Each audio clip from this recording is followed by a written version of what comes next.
Yes, indeed. It's the world according to Beatrice Noel. We have Empress Ella G here and Lance Scurv on the side. Beatrice Noel is going to drive home this particular topic, narcissistic personality disorder. And like I was telling her earlier, all of the shows that I did that covered this topic, no matter who it was speaking or any written article, had mass appeal because narcissists come in all shapes and sizes, all races, nationalities, colors, ethnicities, planets. You got narcissists from Mars too, right? So we all have to deal with these types of personalities, whether it's a full-blown or someone who has a partial. You have people who are accused of being narcissists in a false level from very who are insecure, and you do have those closet narcissists.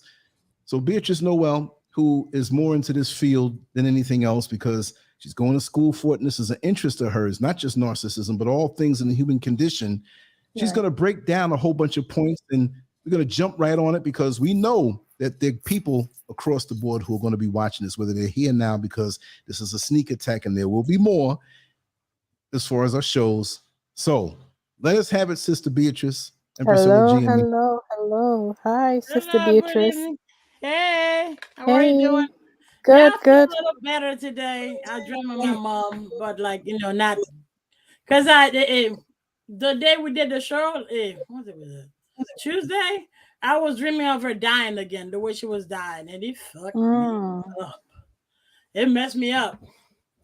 So when I got to the job, my voice was like this because I was, so upset of seeing her like that. But I got some news. I think he lashed out on the girl. Because I showed up. That's the thing. I don't understand. I texted him. It was between me and him. And then Human Resource called me. Everybody's like, oh, what happened? What happened? What happened? I'm like, what the fuck? How texting you got everybody in the store know what happened between me and you? Right. You know? That's why I kept it somewhat professional, because I was cussing in the texts. You know, I was cussing because I'm annoyed. You know, because every time, man, the others, they're like fucking princesses. They don't want to do shit. Right. Shit's piling up, and of course, the manager's like, "Why don't you do it?" So I have no choice but to do it. You know, I have no choice. But in this case, I was in my own department by myself. The girl showed up with 6 other women and just dumped them on me. And she was gone. And I have my own responsibility. Hmm. You know? And then this crazy chick, this crazy heifer, came out of nowhere, started yelling at me because she cannot find the dress that are online. My first thought was like, bitch, you're holding your phone, you said they're online, right? Why don't you order them online? Secondly, heifer, who the fuck you think you're talking to? You know, I didn't want to say that, but she was so, at this point, I'm like, you know what? Fuck it. Go complain. I don't care anymore. Fuck you. I just, because it was like 8:30. And then I closed the register, I closed the fitting room. Fuck off. I'm done. Yeah, because they were wondering if I just abandoned the store and left. Like, I'm not like that. Right. I'm not going to do that. Even though, you know, I mean, like I said, French, péter les plombs, like I lost my shit. No, I didn't completely lose my shit. It's when I left the store, you know, I was all fucked up. Because he was always like, oh, why you like to cuss? Well, you cussing? I cuss the shit. But it wasn't him. I'm cussing. I'm just like, dude, you need to man up and, you know, talk to them. Because now, when Human Resource called me, it's now realized he was listening. I didn't think that. That's why I kept it even more. I think he was listening. That's why I was wondering why they asking, am I comfortable with him? And am I comfortable to talk to him? Like, what the fuck? What did that mean? I don't. My brother is specifically with him. You know, it's the fact that nobody's saying anything to those girls. And it makes the work even like more stressful on people like me or Timer. Because Timer is Haitian too. And that's stupid. It's the Haitian girls that work the most. You broke them bad. Okay? I ain't have to tell them that, but it's a Haitian girl. Because I even tell her about Timer. But what I'm saying is that you and the other Haitian women got them too accustomed to your hard work. That's what happened. That's what Marie was saying, because Marie's also Haitian, and she work in recovery, which means all that stuff from the feeding room, she has to bring in that back to each. She was saying that. Yeah, she was saying that the more I do, the more they'll give me. Of course, of course. And that's what happened to Tama. And Tama was losing her shit, getting pissed off and cussing. So I was telling her Tama is way younger. Me, I'm accustomed to it, okay? Because I've been in retail for a long while. But you know what happened Monday? That was fucked up. That was really fucked up. Because I have a mountain of clothes I need to put out. I can't put it out. Them Latinas, they were trying and buying. I couldn't move from the register. And they all want discounts. Okay? And then you had this lady showing up. She wanted to buy a sweater. The sweater got no tag. So I tell her she has to wait. And then you got this heifer coming out of nowhere. Where's this dress? Where's that dress? Where's this dress? Then she got showing up. Here. Where's this dress? I'm like, I didn't say heifer, but heifer. So probably that's a narcissist. Probably that's why she show up blowing up on me, because she would expect that blowing up on me would give her what she wants. Bitch, I'm narcissist immune. Okay, get the fuck out of my face. I'm narcissist immune. Okay, because that's what got me, you know, in distress. It's the entitlement in her voice. Yeah, like I'm supposed to find those dresses for her. There's entitlement, and you can see I'm extremely occupied. And you come out of nowhere yelling at me. That's a narcissist right there. Okay. Oh yeah. Before I even, let me finish the story. Then I start. So I think he was listening because I was like on the phone. I'm like, those girls are taking advantage of him because I didn't know. I think he was listening. Oh I was wow. like, they're taking advantage of him. I'm Mm-hmm. like, I mean, all those girls do is talk shit about him all day and they do nothing. I think he heard all of that. Okay. Okay. Okay. He heard all of that because I don't know if he talk to all of them, but there's one of them, the Trinidadian. When I showed up, she's like, "Girl, I think I'm gonna quit. You're not gonna quit." Because he reprimanded me. He called me in his office and talking to me. I'm like, whoa, shit. He lashed out on him. Ooh. He lashed out. It's not like what I wanted, but yeah, like, tell them bitches to pick up the shit. That's how I was on the phone. Tell them to pick up the shit. That's how I was talking on the phone with the manager and human resource. I mean, I don't need to be rude, but it put me in distress, emotional distress. So, because that's the thing. He knows my job is piling up with duties, and he's like, "Did you open the credit card? Did you open the credit card? Did you open the credit card?" I'm already in distress, and you keep like teasing me, and credit card. Bitch, have bitches yelling at me. What do you expect gonna happen? I'm gonna have a mental breakdown, Mm-mm. especially if I told you I suffer depression, major depression. I told you that, so I had to keep it real. Tell him all I have. Okay. Then that I'm like, why do you think I have a psychologist? It's not the depression. It's because I was going to commit suicide. I told him, yeah, and I have tendency of self-mutilation. So, it's not I wanted to tell him, but I'm like, stop it, stop. It's not cool. Stop it. But now, yesterday I went to the store. He keeps avoiding me. I didn't call him or nothing. I'm just now. Usually he's like, I'm like this, like an animal looking for a predator. So where he gonna jump from and start teasing me? I'm like, that. This time he stayed far away from me. Did you miss the attention? No, thank you. Okay. I mean, I like him. Because when I was talking, I said it. It kind of hurts, to see them bitches talking shit about him. He ain't do nothing. With new match, I'm like, I used to be in that position, and that would hurt me. See people doing stuff like that. We're just trying to do your job. That's how I said it. I kept it professional. Okay, but I think he heard it all. Oh. Well, he was like 10 or like 10 meters away from me. I'm like, whoa, okay. Yeah, because I think he figured it out on his own. Like, and I said he kind of contributed to it. He contributed to it. Mind you, you start pining for the attention again. You push him away, and now you want the attention. I'm just saying. No, thank you. No, I'm not like that, man. I'm not like that at all. No, thank you. Now, it's not one of those. Hey, I'm a pretty chick, okay? Even though I'm big, I'm a pretty chick. I will try. He's not the only guy in the store, too. Shoot. I like attention, especially when we get it from the bus drivers. Be like, hey, how you doing? Yeah, I like it.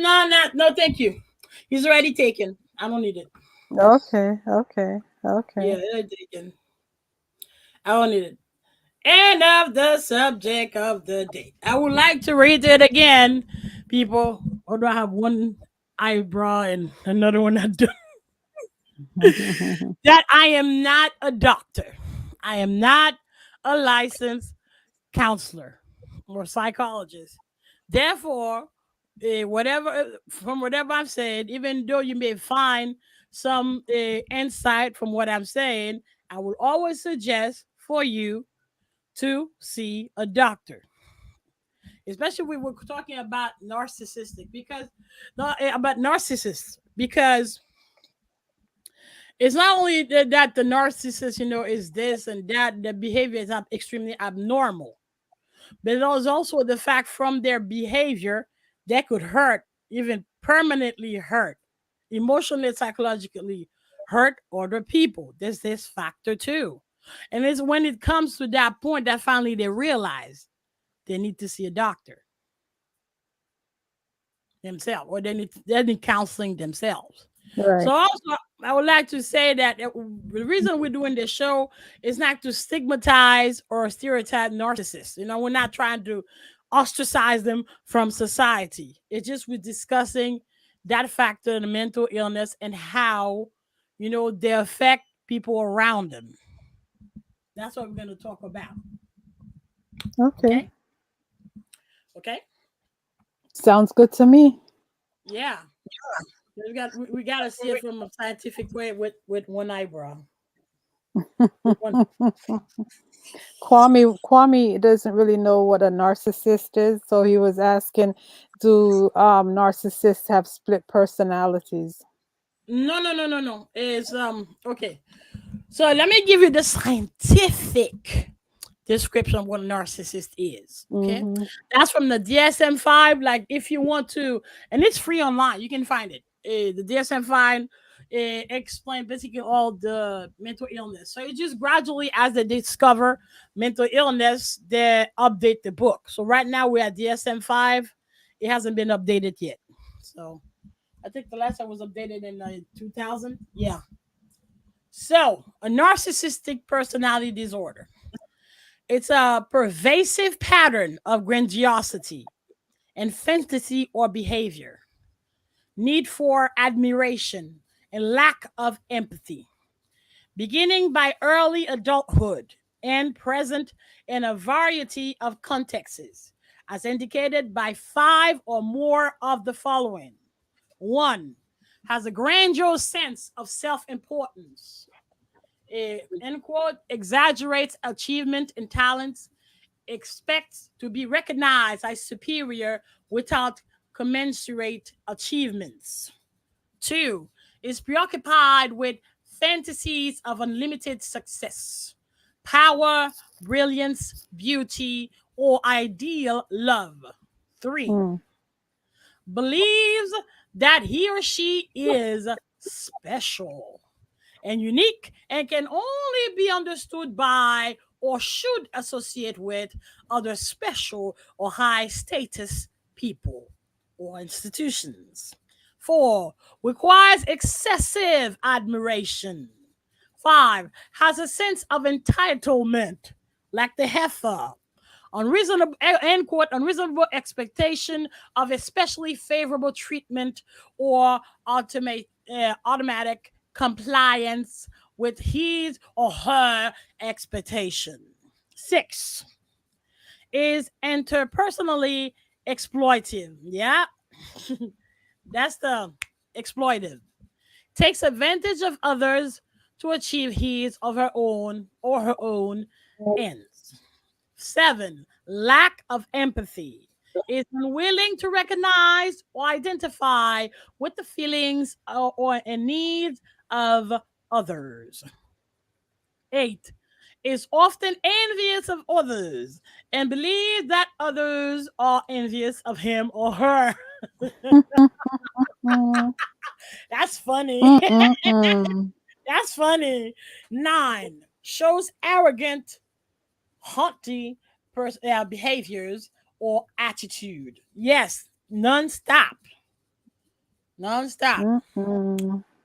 All right, so Kwame, that should give you like a brief of what a narcissistic person is. Okay, the narcissistic personality disorder.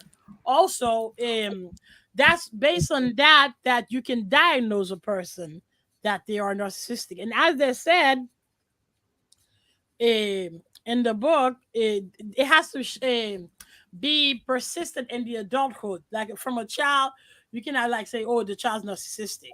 Okay, the child can just be spoiled. You don't know yet. Right. Yeah, and you cannot just diagnose a person like that. You have to be treating them for a while, and then gradually that person could be spoiled. Yeah, no, that one that showed up. No, that's narcissistic. I'm gonna explain you one. Here. I'm gonna show you people who are narcissistic. Like for example, For example, if they're walking in the airport and there's a line, they jump in front of the line, and you talk to them, they just blow up on you. They blow so damn much that you have to let them fuck in. That's what the lady did to me. She thought I was going to leave everything I'm doing to get that fucking dress for her. Fuck you. I'm not like that. Okay? I cannot leave people I'm already serving to take care of you. That makes no sense. Okay? So at the end, Dava finally showed up, and Dava was like, don't pay attention to her. That is a new level of personality. Yeah, I think Dava's a little. No, that's why she does what she does. She just abandon you and leave. It's about her. I mean, she's not like, what I would, because there's several type of narcissists. Okay, there's some that they may be aware that some of the stuff they're doing is not right. That's the first narcissist. There's the second one. That's the one that really nobody want to be around. They want your attention, but fuck off. There's a third one. That's Donald Trump kind. That's the malignant. Which means not only if you don't give them their attention they want, there's something is wrong with you. You want them wrong. Okay, so they're paranoid. That's why he called the press, misinformation. No, how you call it? Fake news. Fake news CNN. Because obviously, if you don't like him, you're propaganding fake news. Yep. So, but that's, me, I'm not concerned about the person, is the impact they have on people. Like the first time I met a narcissist, Jesus fucking Christ. I'm going to say her name. That's how he fucked me up. I never pronounce his name to anybody. That's how much he fucked me up. He was my voice teacher, singing teacher. But he trained my voice for like 3 years. And then he discarded me like that. I don't want anything to do with you anymore. Oh, really? Yeah. Discarded me like that. Yeah. I mean, he was a little peacocking and gay. I didn't give a shit about that. I just wanted my lessons, But here's the thing, this guy was extremely inconsiderate, okay? Because the fact that I barely was able to make that $100 per week that I bring to your ass to train me. Sometimes I would walk in with torn shoes and torn pants. And every time he's like, you are wasting my time. You're wasting my money. You will never be able to sing. I don't like your attitude. I don't like how you stand. Why you sing like that? Oh my God, this man was an asshole. And he teaches around the world. Mainly Germany, England, New York. I don't know if he goes in Miami or whatever. I don't know if he still teaches, but he's an asshole. His name was Neil Simmer. That was my first teacher here in the United States. Before that guy, because I kind of stopped working with him. But by the time I stopped working with him, he berated me so damn much, I couldn't sing anymore. I couldn't sing anymore. That's how much he berated. Like voice wouldn't come out of my mouth. I couldn't sing. I was done. And he was like about to discard me. So I'm like, I'm taking a break. And then I started working with Mark Oswald. Mark Oswald is a baritone singer. He was a star at the Metropolitan Opera for 5 years. And actually, in order to get into Metropolitan Opera, you have to audition before Mark Oswald. So Mark Oswald was my teacher. Man, I'm lucky. I had the best teachers in New York. But that one, Nielsen, is an asshole. Asshole. Yeah.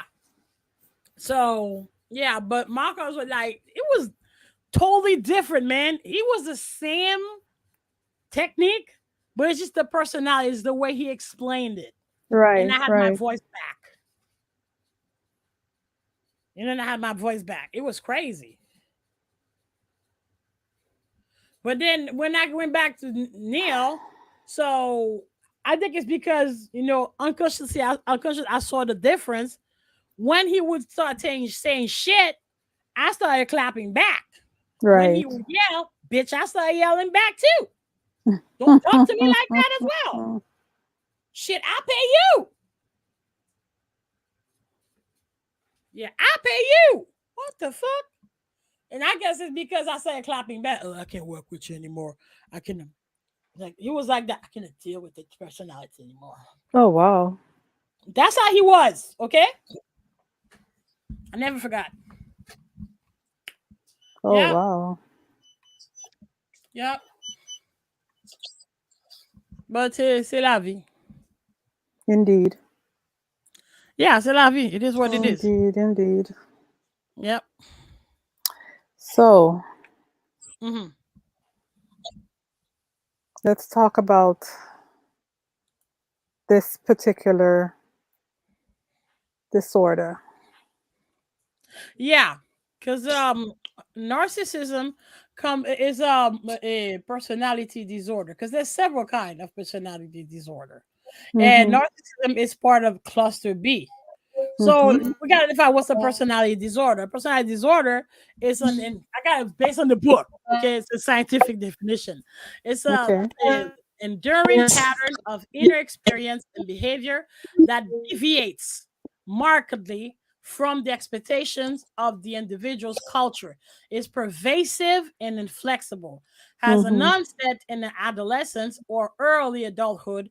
Is stable over time. What they mean, like the behavior is stable and over time leads to distress or impairment. Yeah, it will lead to distress because people are like, at the end, everybody will be like, fuck you, fuck off. That's what's going to happen. Inevitably, there'll be people like, they won't deal with every time because they're self-destructive. Right. People don't want to deal with you anymore. But there are several kinds because let me start reading them. You got narcissistic personality is a part of all of them because it's cluster B. You got paranoid personality disorder, like it's a pattern of distrust and suspicion such that others' motive are interpreted as malevolent. How you say malevolent? Malevolent. My bad. Malevolent. Okay, you got schizoid personality disorder. It's a pattern of detachment from social relationship in a restricted range of emotional expression. Usually they find that in kids, like that were abandoned or like, how do I say it? Not really abandoned, like the children who are adopted and you're like, they don't understand why, they're not with the parent anymore. So, and you got, because of that happened. So there's this feel of, it's not of distrust, of insecurity, so they have trouble attaching to people. Right. So you got schizotypal personality disorder. It's a pattern of acute discomfort and close, same thing, it's in children mostly, and close relationships, cognitive or perceptual distortions, and eccentricities of behavior. You got antisocial personality disorder. It's a pattern of disregard for and violation of the rights of others. Yeah. You got borderline personality disorder. There's a kid, I think that's what he has. But you cannot diagnose him with that, but I think that's what he has. So it's a pattern of instability and interpersonal relationship, self-image, and affect and marked in impulsivity. There's a reason why I said that, because he would like do boss people around, okay, all the time, or he's like very explosive and expressive in his classroom, and when you point out that what he's doing is wrong, then he breaks down in depression.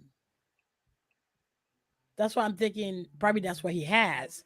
Because the borderline personality disorder is always like seeking for attention. That's why you guys to pay attention to that. That is the person not narcissistic and maybe just borderline, might have borderline personality disorder.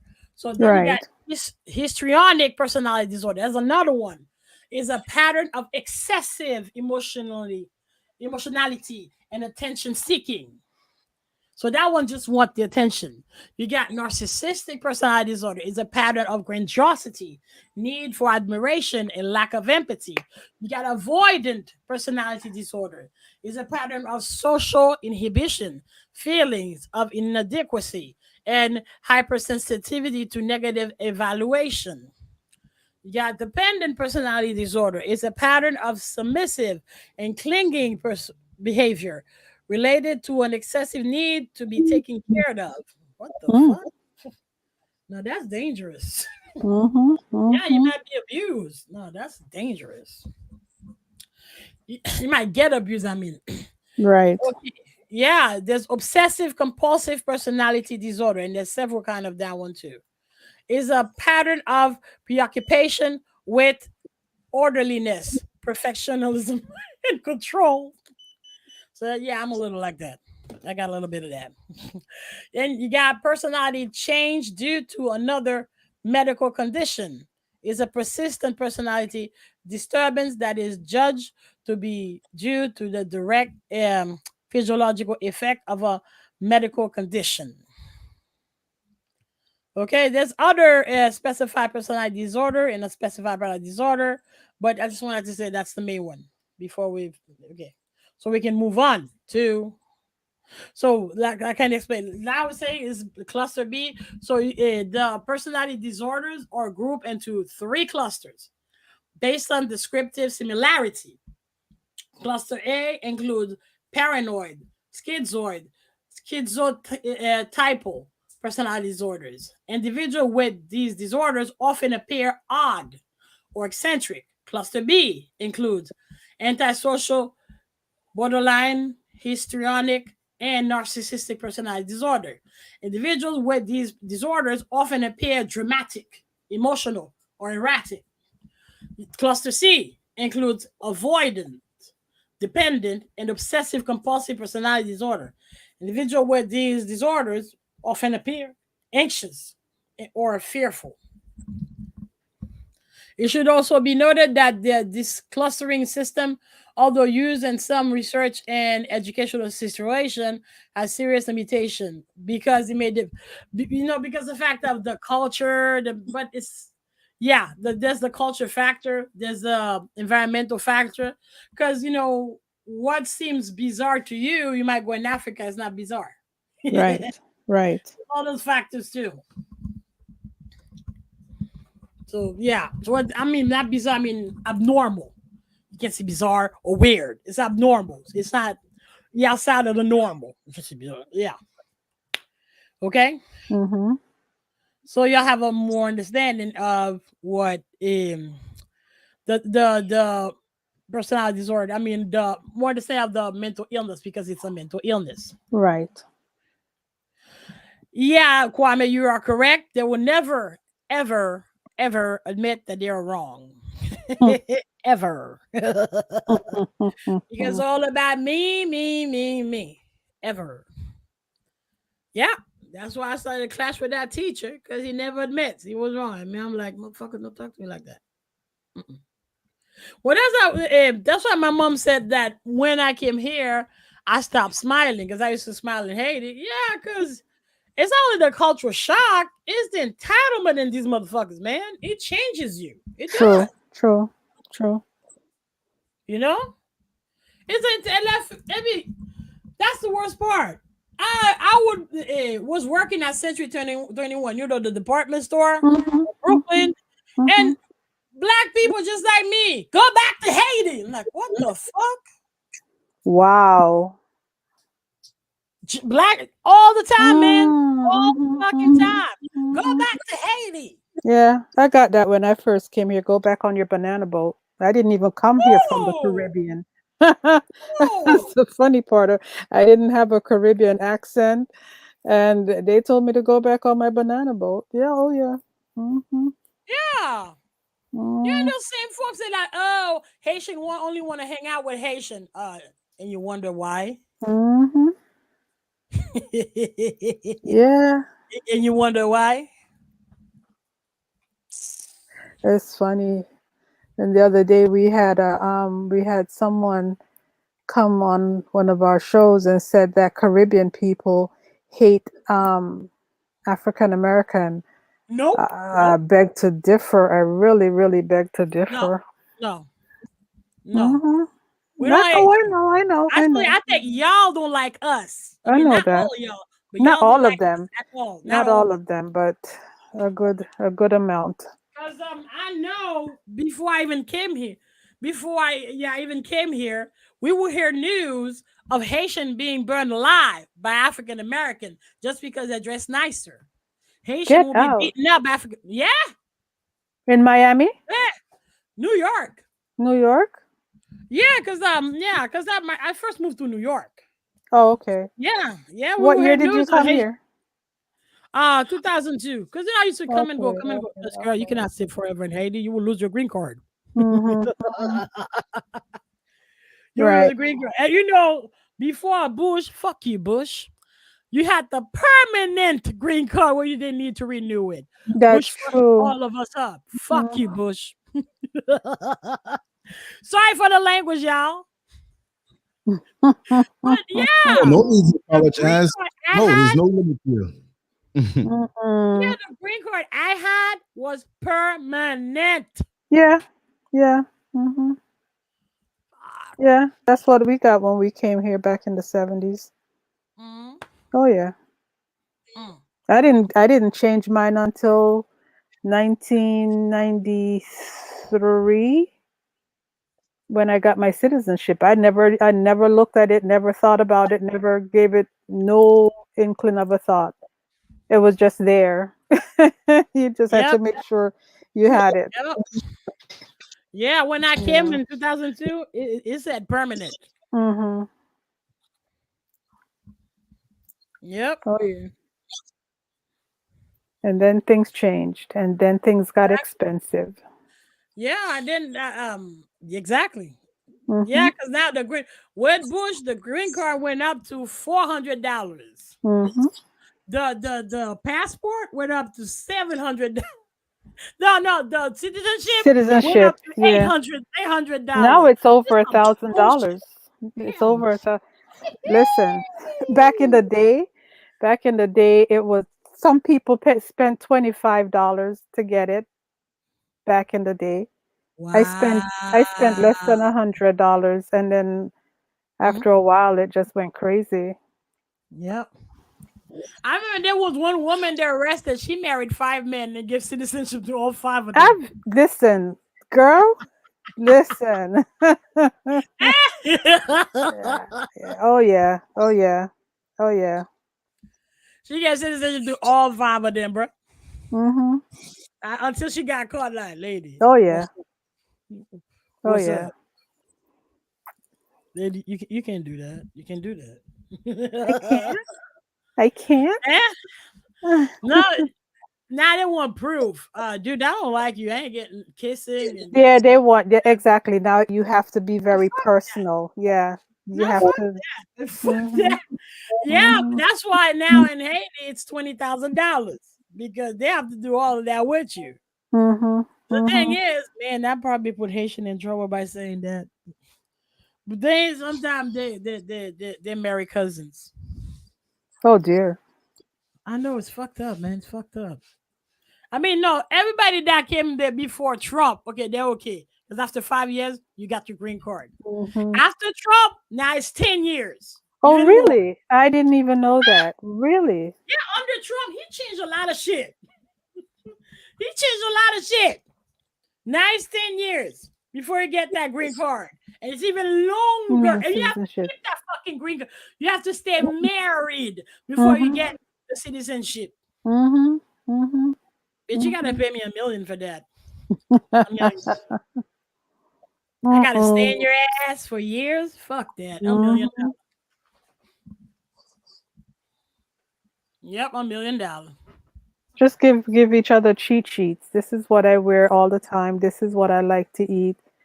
This is what I like to do. Blah blah blah. You know. I know a guy, Fancy at the Coast Guard. Fancy said he spent $7 grand to make his wife come in, to give the wife a visa, to finally make her come in, finally give her green card, finally give her, her citizenship. And she said, as soon as she get married, she started giving him trouble, fighting Of with course. him. Of And they course. had children, so he had to spend money for the children to come in as well. She's not. I think is it from Trinidad or Barbados? Is it one from one of those islands? That's where he's from one of those islands. Mm-hmm. Yeah, and and she did kind of stupid because when the military, if you go report you got domestic problem, they will intervene. They will Right. ask questions and they will cluster y'all. Mm-hmm. Mm-hmm. Isolate y'all until that problem, and they put you in counseling, all that bullshit. That's what Right. happened to them. That's what happened to them. So in order to meet, they had to meet in secret.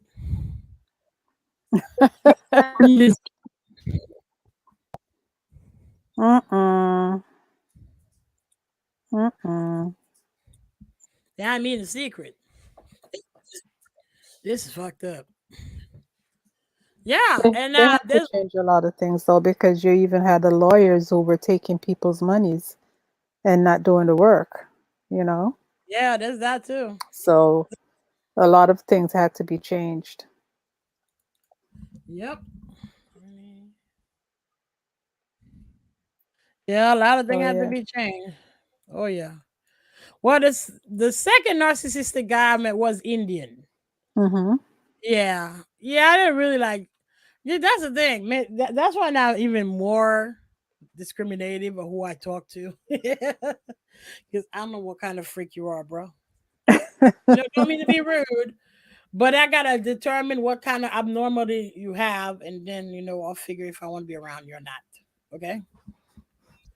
But the guy was verbally abusive from the beginning, not cussing me out, but Mm-hmm. belittling you all the time. Really? But then he always wanted to talk to you. Like, yeah, belittle you, but always want to talk to you. That made no sense, man.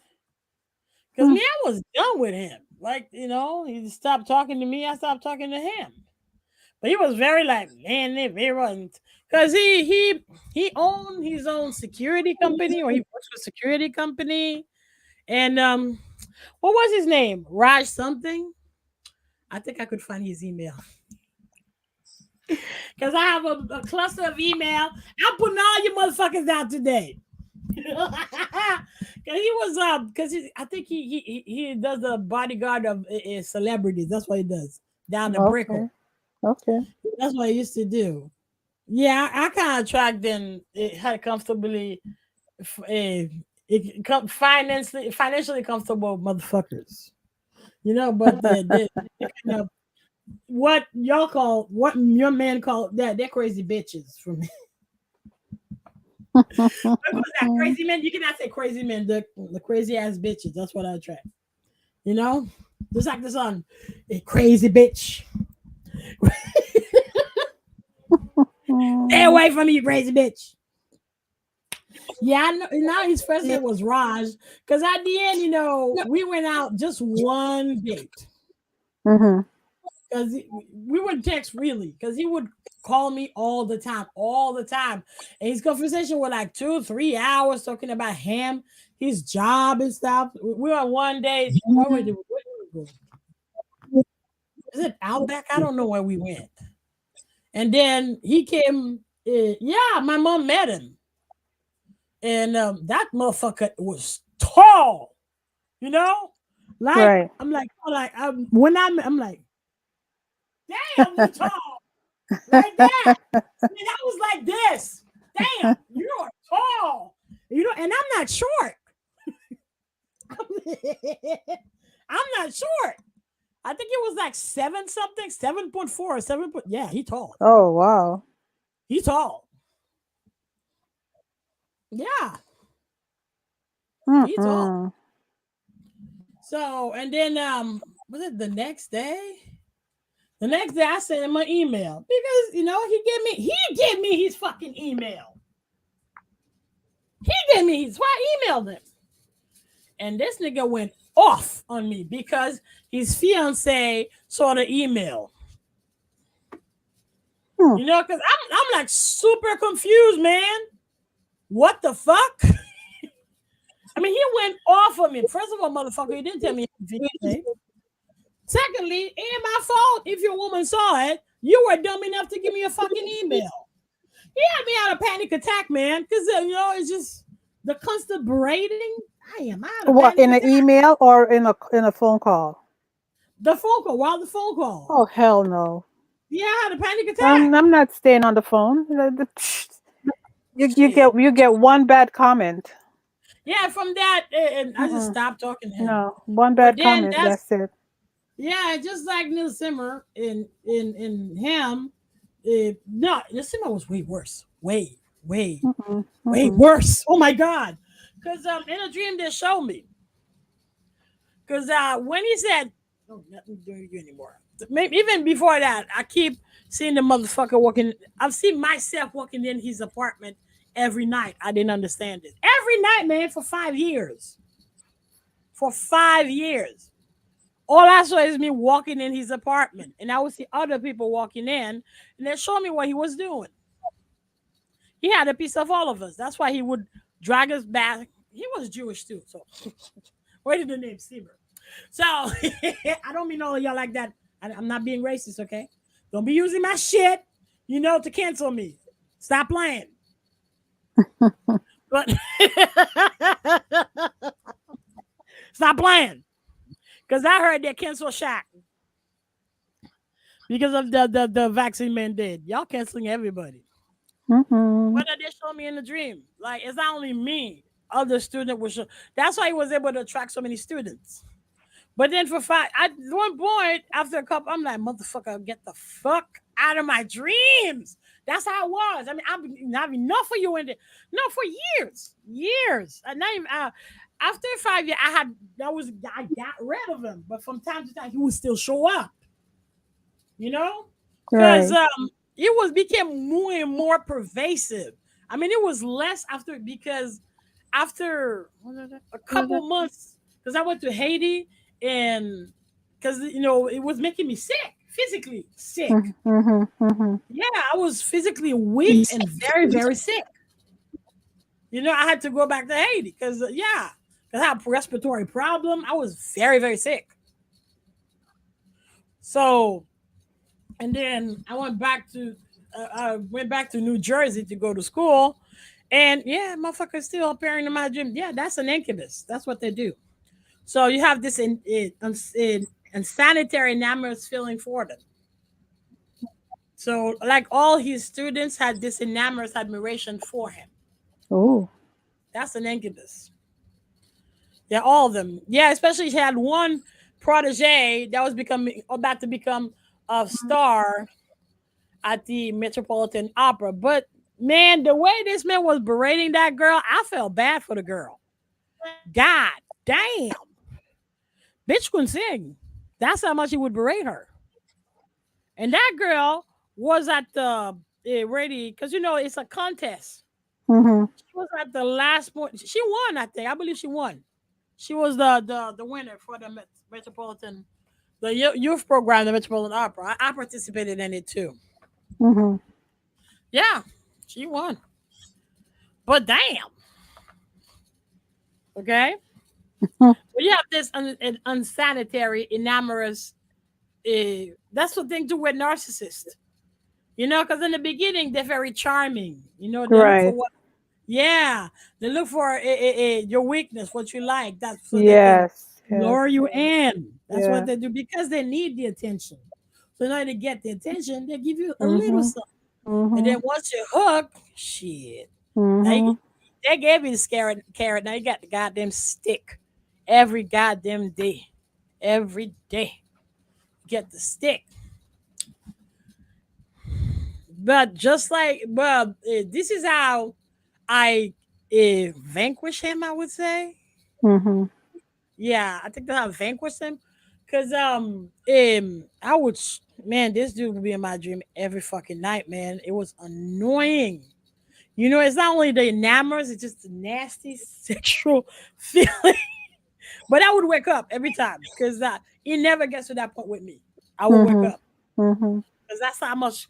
That's how I started building up spiritual exercises to protect myself. Because I would find myself in my house in Haiti, and I'm locking doors and windows. When I do that, means that's a spiritual invasion. Somebody's invading my dreams.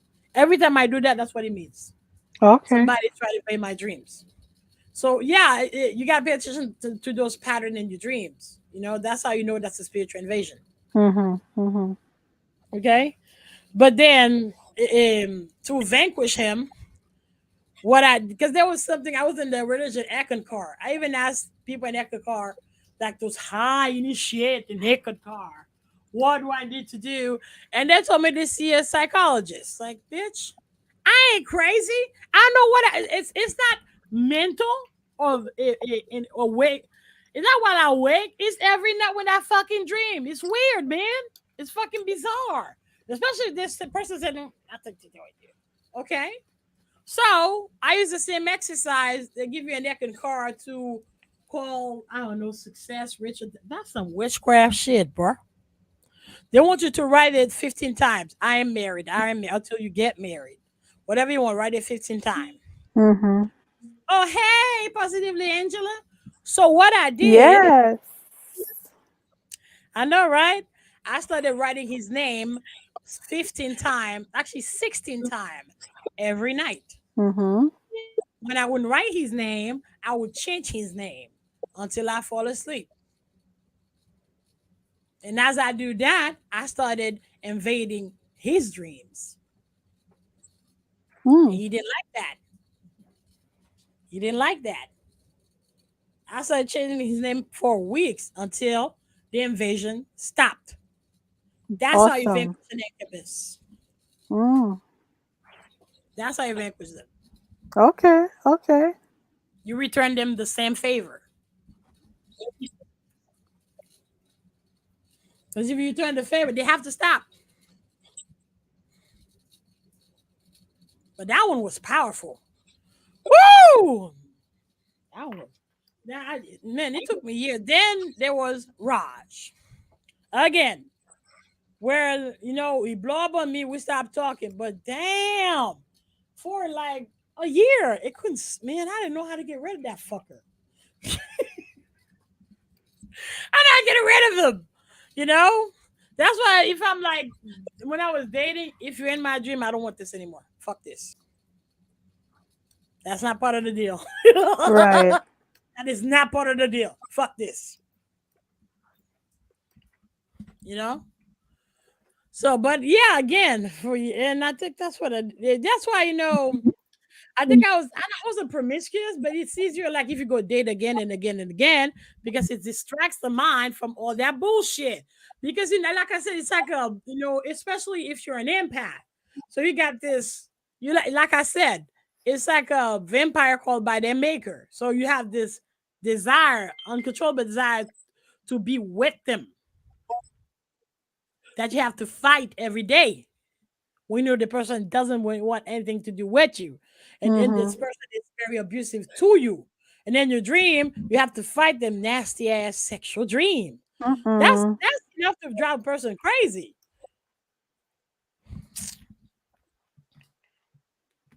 So I don't know if all narcissists are like that, but damn. So Yeah.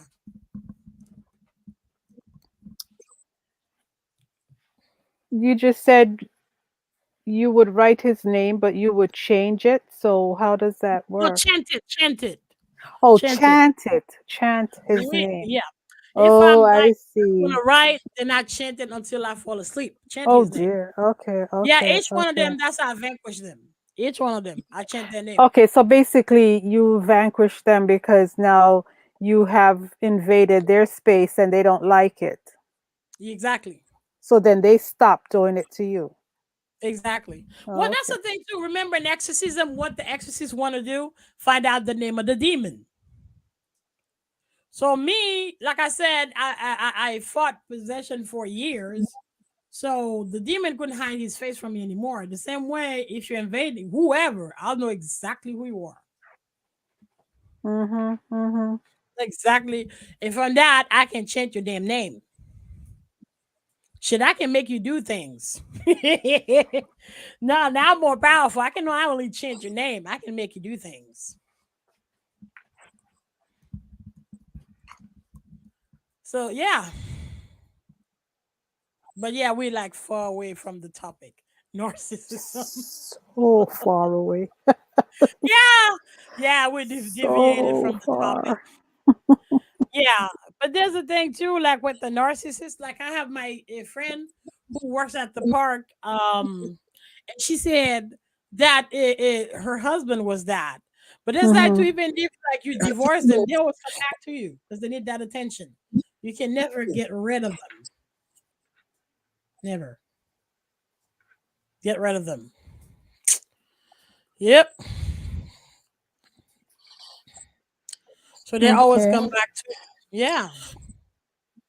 So, but that's the thing too. Like you can look up on YouTube, Dr. Remini. Ramini, I think she did. I don't know if her PhD was a narcissism, but goddamn, all her shows about narcissism and how to be immune from narcissistic people. How to get it's easy. We just completely disregard the monkey ass. It's simple. You know, like you start what the I ain't even gonna blow up. Me, I don't like that. The day you see me like blowing up on you, you really, really, really, really, really piss me off. That never happens. You start doing that. That's why when that lady did that, I shut down. Okay, I just walked. Right. Now I completely ignored her because that was extremely inappropriate. That's how you do. You completely ignore them. Don't like because that's what they do. They bait you. They bait you, provoke you to, to start fighting with them. And then when they do that, they start blindsiding you, using your weakness against you. You know? That's no. Me, I just shut down. No, thank you. I'm good. But yeah, you have to be very careful. Very, very careful who you interact with. Yep. Cut them off cold turkey. Yeah, it's an intoxication in a sense. Like I had my friend in Canada. Oh my God. The guy was one. No, he was one. Because she kept talking about the guy berating her all the time, and that the guy didn't want to pay attention to her. But then the guy's married, got kids. I was like, bitch, nigga got kids and a wife. Leave him the fuck alone.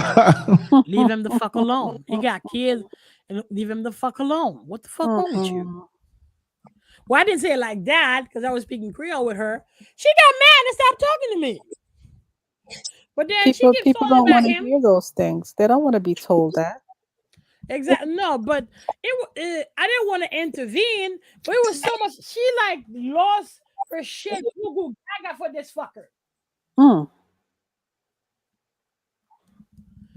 You just, I was extremely concerned because now just like this, he doesn't like you. He doesn't want you. He got wife and kids. Move on. By the end, she let him go. Because she invited the guy to his house a couple of times. I think they did. Because you said the guy stayed a couple of times in your house and you're in love with him. Come on, bro. Come on. But, so she even like had us meet each other. I mean, on the internet, and I wrote him an email because he does like music festival, right? And I wrote one email. So instead of responding, I went to sleep, and the dude was in my dreams. I'm like, whoa, I never wrote him back. I never went that. Whoa. Whine me before you dine me, motherfucker. What's wrong with you? I was so much shocked I woke up. Whine me before you dine me. Because I was so much shocked. I'm like, what the fuck? What are you doing in my dreams? Right. With the intent. No.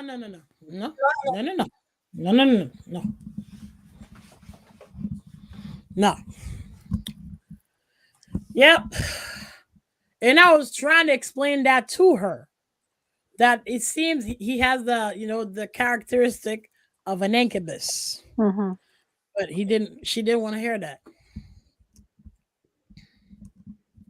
So how did she get to that place where she was finally able to let go of him? I don't know. Usually a narcissist will let you go. And I think that's what he did. He told her that he didn't let want her nothing to do go. with her. Mm-hmm. Yeah, but she didn't want to let him go.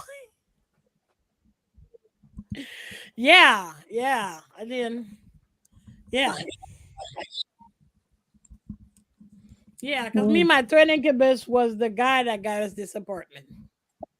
So that's why for the next house we will have, not just use my mom email.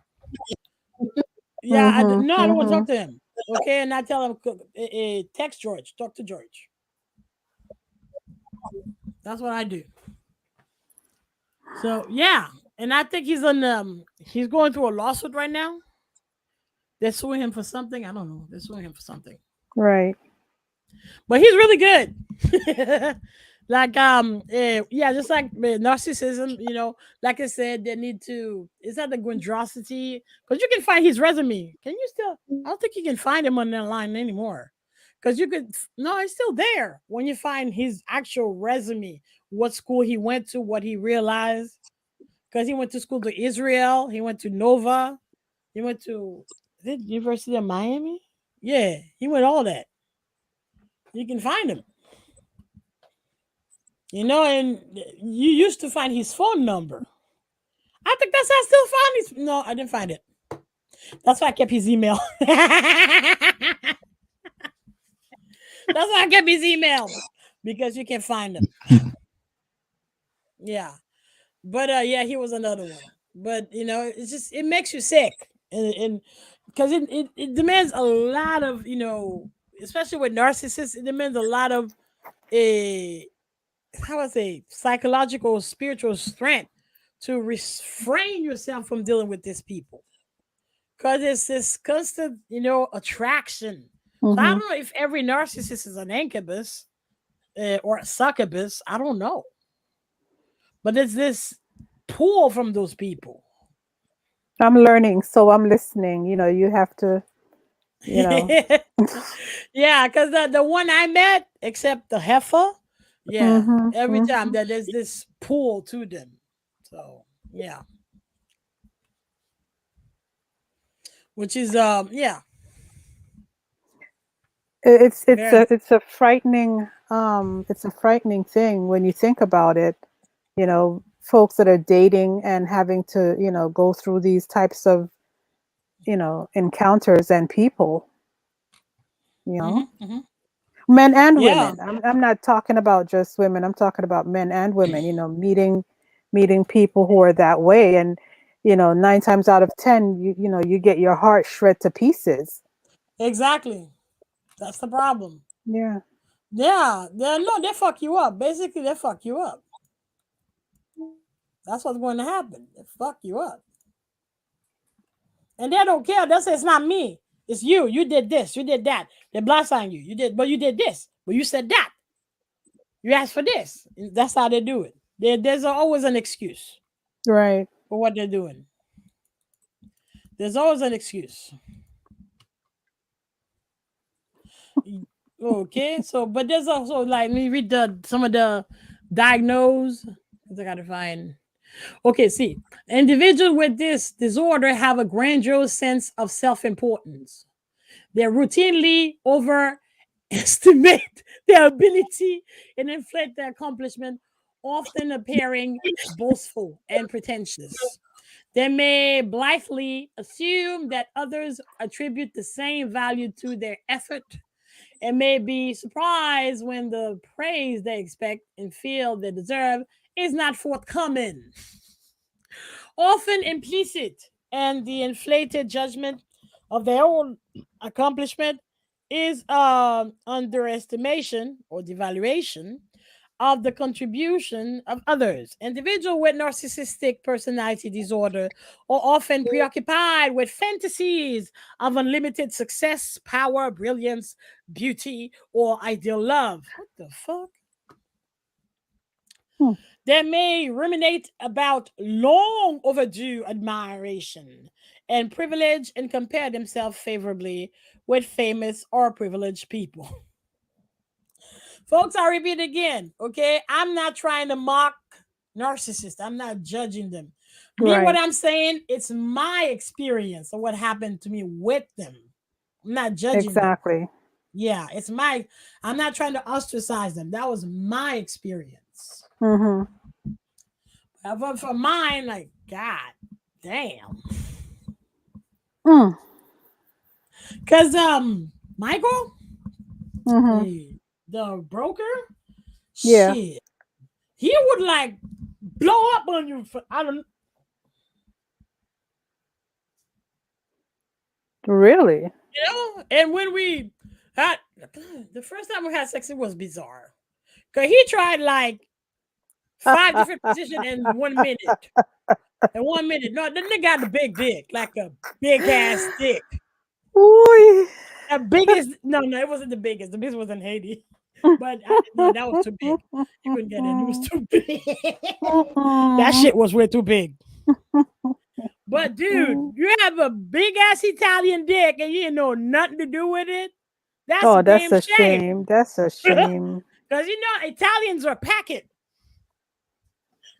Yeah, big ass Italian dick, and you don't know what to do with it, Michael. That's fucked up. I mean, he's probably gonna hate my guts, like Oh Donald no. Trump. I guess Fake news. you won't be getting any more fancy apartments. But you know, they're with me. He deals with George. That's why I'm like, no, deal with George. Because the last time I interact with him, you got this. Because George is very picky. Mm-hmm. George want his house by the ocean, Okay. by a water. Okay, he wants it specifically the second floor because of me, but it has to be by the ocean. Mm-hmm. That's how he wants it. And he wanted with a gated apartment so he can buy his expensive car, or at least expensive to put down. So I found him one in Hollandale, but it was like on the 14th floor. But that shit was big, man. 1,400 foot square for $2,000. Oh, really? Yeah, that's big. I'm like, shit, I'm sold. I don't even care. I'm sold. I haven't found another one, but that was in Hallandale. In a nice area, nice building, everything. The new building, God fucking damn it. A new building. Brand new. At least like What happened to it? years old. He didn't want that one. This one's like 50 fucking years old. That's why we had the roach problem. But first he didn't want to use the boric acid, but we had no other recourse. Now we're roach free. We still have them, but they hide in the garden, which kind of pisses me off. They hide in the garden. Yeah. Well, just put it by your front door, so you know. Oh, you mean your garden on the terrace? Yeah, put it, on the balcony. sprinkle it on the balcony. But there's the cat. That's the problem. She likes to playing them, so I can't do anything. You can't do anything. Yeah, I can't do anything. No, they don't get in. I can just they mostly crawl at night, so I just shut it down at night. Yep. He have very specific. Because the first time, man, because the landlord, she had Alzheimer's, and she said she went and wanted all the Haitian evicted because she said Haitian brought roaches in her house. When meanwhile, your piece of shit of apartment was falling apart. There was mold everywhere. Shit was falling. There was leak behind the wall. Okay, that's why you had them roaches. Whatever her name was, because she had Alzheimer's anyway. So what was that apartment? Yeah, yo. 2324 Northeast 135th Street. Don't move there. Don't move there. The infestation is fucked up. It's fucked. No, man, I thought that house was possessed. I thought, man, no, there's a devil in this house. This is how bad it was. I was like that all the time, watching for roaches that falling from the ceiling. That's how it was in that house. I was traumatized. When you cook, you have to be like this, watching for roaches. Oh, wow. Hey, we was boric acid. We bought that. It didn't mean shit. That house was possessed with roaches. We're renting the house from roaches.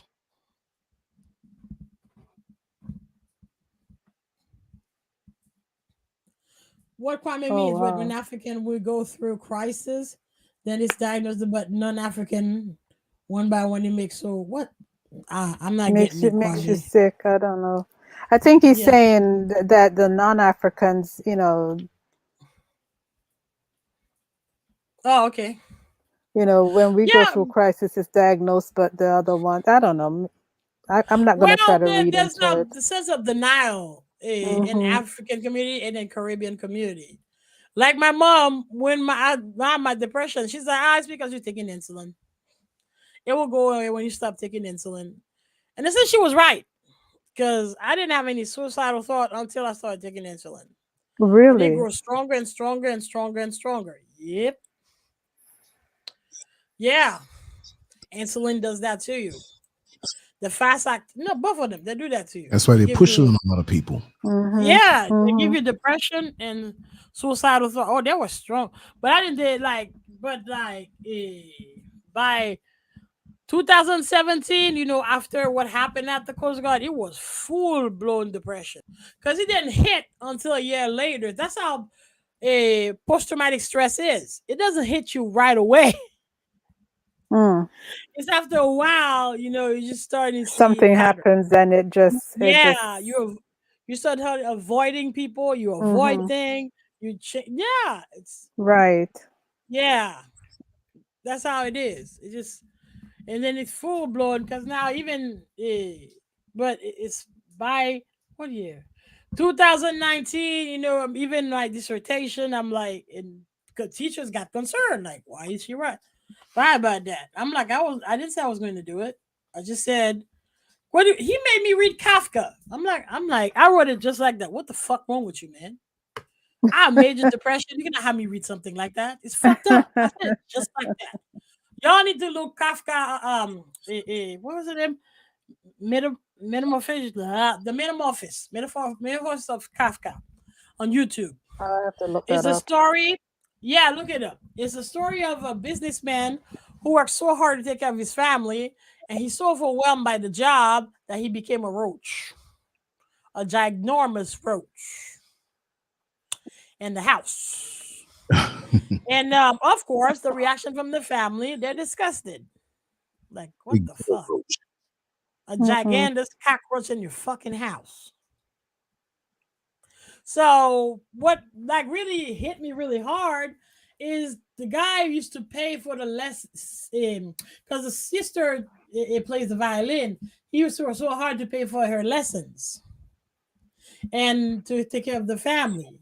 And to see that so much, disrespect and disregard that treat him, they would just throw like the rest of everybody to him, and they would just cluster him to not deal with everybody. Well, nigga, you're a cockroach. I don't see him look at a cockroach all fucking day. Because the house was also a boarding where they take people in, like a hotel, breakfast. How do you call it? Those hotels. What, continental breakfast? I don't know. Yeah. Where you sleep in, you get the breakfast also. So that's why they would keep him ostracized. But then one night, the sister was playing the violin and he missed so much listening to her. So he crawled out on the wall to listen to her. And then the lodgers, they saw it and they freaked the fuck out. Giant cockroach. So the father was so upset, he threw an apple at him, and the apple got lodged between the wings. And instead of helping him, it started causing him a lot of pain. Before you know it, he started to rot alive because the apple stayed there. But they would treat him with so much disrespect and they apathy. knew that it was him? They knew it was him. Oh. Yeah, that's why the story hit me really hard. Like, whoa. After that, I'm like, dude, what the fuck wrong with you? So they treat him with so much apathy that he just stopped eating. And just died. And he died for days. They didn't even know he died. They just Oh saw the my flat God. carcass of a big cockroach. They just dump it in the trash and move on with their life like he wasn't there. He never was there. That's a fucked up story. That And is it's a a messed up famous story. Fucked up. Of course, for white folks. Oh my God, it's so beautiful, so inspirational. Like, man, what your white folks? What's the inspiration about it? Get your mental state in order. Keep your, stop stressing over shit. Do what you can. That might be the lesson. Yeah, because no, I think the lesson is, you're stressing for a family. They'll find a way to move on without you. I think that's what the Well, lesson. that too. That too. That too. They will find a way to move on without you. You're dispensable. We all are Pretty dispensable to much. somebody. Yeah, that's why when I know I'm dispensable. So that's why when the guy was like,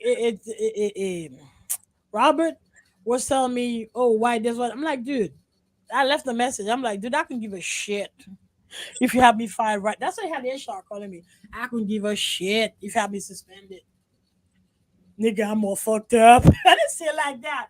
But I'm like, you got me all fucked up. Yeah, you pressed my button so damn hard. You got me all fucked up.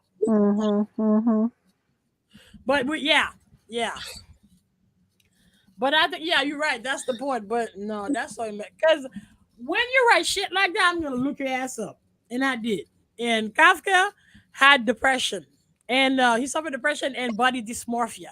But it mean he doesn't like how he looks. Nowadays, like that, they do gazillion the plastic surgery. Right. So I don't really blame them. I blame the doctor who keeps doing that. But yeah, they have because now they really pay attention to that. I mean, they still do that in South America, but not here. Right. Obviously, You got get to a body certain dysmorphia. point. Yeah, exactly. Yeah. Obviously, you got body dysmorphia. So he was like that. He was always unhappy. Worse, he never looked for a job. He would go to brothels. He never published his work. It's when he died, a friend published them for him. And the metamorphosis became famous. Because Right. when you look at watch YouTube, you see white folks excited reading Kafka.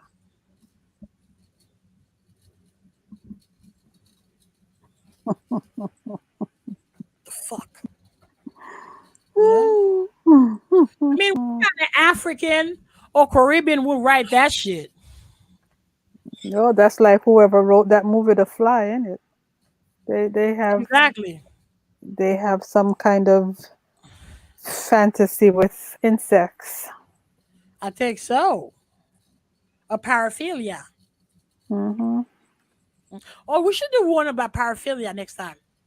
The next, but folks, it's gonna be a long while because Robert had me working 6 days, bro.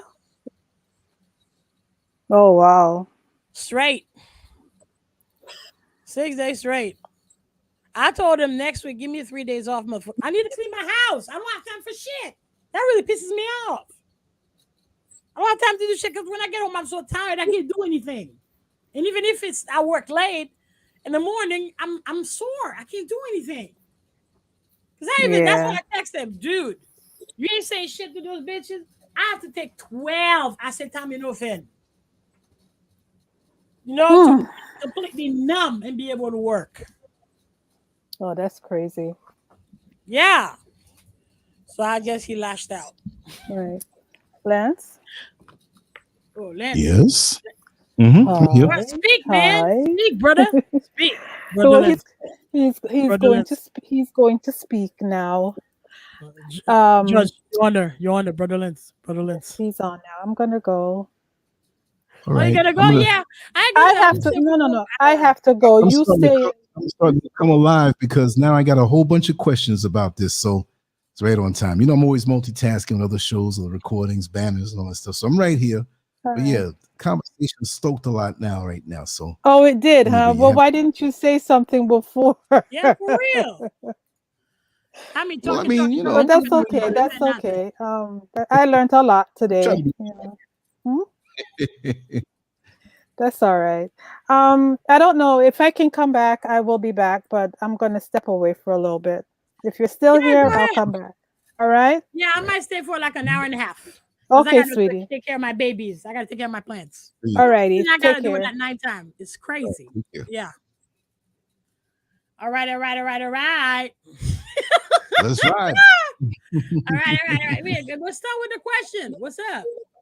What's up? Noel, What's up? How you do doing? you think that there are, for every narcissist, there's the flip side? And I hear a lot of people, because I've run across a lot of severe narcissists, because me personally, I'm genuinely confident because of the BS that I've had to go through in this life and because of the way I'm raised.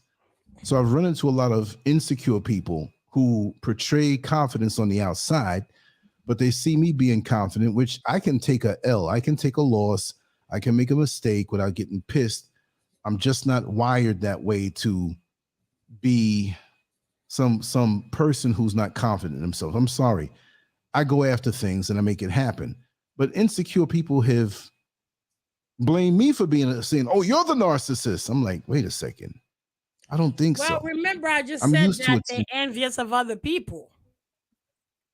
That's a trait. They're envious of other people. So that's why that's blindsiding you right there. That's a narcissist is extremely insecure, extremely. That's why there's those outbursts. That's why they're so villainous, and mean. It's because they're extremely insecure.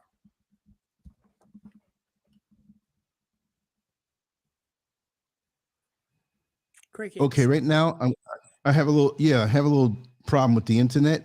So I'm going to come on through the phone. I have less problems with that. I may log out of everything altogether just so Okay. that I got two different internets and they're both acting up, but don't worry about it. I'm going to pop in soon through the phone where the audio will be better. I'm going to have to grab my headphones so the Okay, well, audio see, doesn't there's in sound so the third blurry. paragraph. So just bear with me on that. Just keep talking for a few seconds. I'm going to Okay, come on. what page is this? I'm going to come on just through the phone. So I might y'all just can sign look off. up the book. It's I might just page 670. Yeah, go ahead. I'll be here. I'll be here. I ain't going nowhere. All right, Yeah, folks, okay. I'm gonna read it All for right. y'all. A third paragraph. Individuals with this disorder generally require excessive admiration.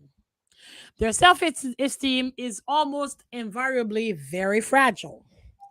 They may be preoccupied with how well they are doing and how favorably they are regarded by others. This often takes the form of a need for constant attention and admiration. They may expect their arrival to be greeted with great fanfare and are astonished if others do not covet their attention. They may constantly fish for compliment, often with great charm. A sense of entitlement is evident in these individuals. Unreasonable expectation of especially favorable treatment. They expect to be catered to and are puzzled or furious when this does not happen. For example, they may assume that they do not have to wait in line, like I said, and that their priorities are so important that others should defer to them, and then get irritated when others fail to assist in their very important work. This sense of entitlement combined with a lack of sensitivity to the wants and needs of others may result in the conscious or unwitting exploitation of others. No, they're exploiters. That's what they do. They expect to be given whatever they want or feel they need, no matter what it might mean to others. For example, these individuals may expect great dedication from others and may overwork them without regard for the impact of their lives. They tend to form friendship or romantic relationship only if the other person seems likely to advance their purpose or otherwise enhance their self-esteem.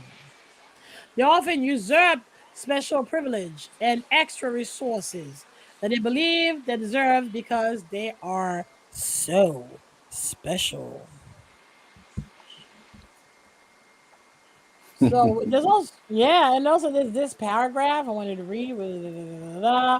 So the associated features supporting the diagnosis. So vulnerability and self-esteem makes individual with narcissistic personality disorder very sensitive to injury from criticism or defeat. Although they may not show it outwardly, criticism may haunt these individuals and may leave them feeling humiliated, degraded, hollow, and empty. And They they want may to lash react out with on the world. Yeah, because of yeah, insecurities. exactly. So they may react with disdain, rage, or defiant counterattack. Yeah, I witnessed that several times. Such experiences often lead to social withdrawal or an appearance of humility that may mask and protect the grandiosity. They'll never change. It's a mental illness. They will never change. Interpersonal relationships are typically impaired because of problems derived from entitlement, the need for admiration, and the relative disregard for the sensitivities of others. Though overweening ambition and confidence may lead to high achievement, performance may be disrupted because of intolerance of criticism and defeat. Sometimes vocational functioning can be very low. Yeah, reflecting on unwilling to take a risk in competitive or other situation in which defeat is possible. That's smart. Sustained feelings of shame and or humiliation and the attendant self-criticism may be associated with social withdrawal, depressed mood. That's where they realize something is wrong. And persistent depressive disorder, dysthymia. So, or major depressive disorder. So, in contrast, sustaining periods of grandiosity may be associated with a hypomanic mood. Yeah, you might be manic.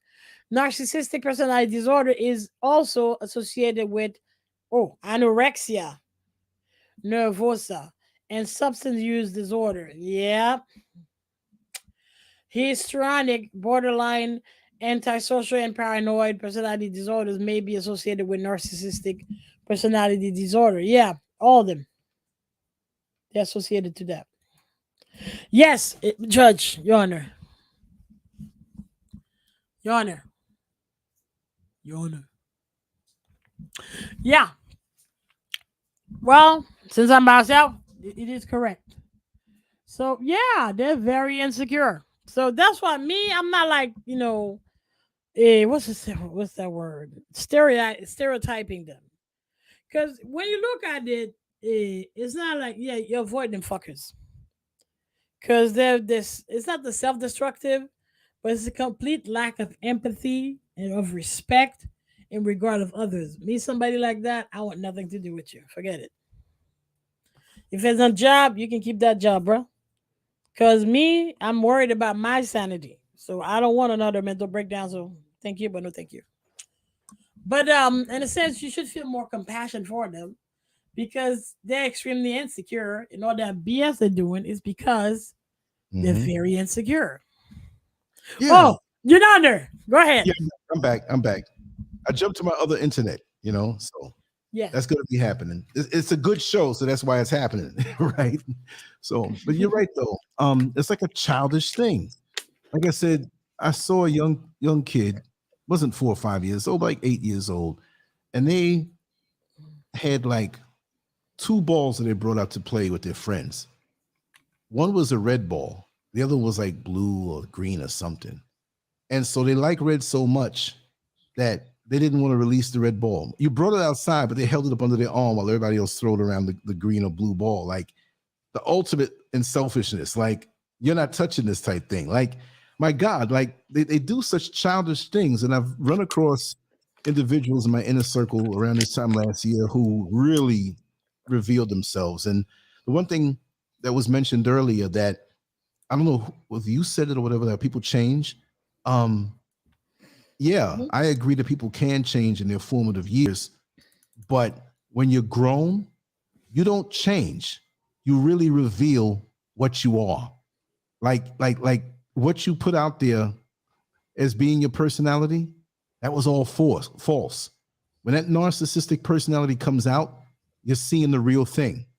It's just like people who come around on the flip side who are attracted to that narcissistic personality. You know, I kind of been reading up on it and comparing it to like real life situations in my life.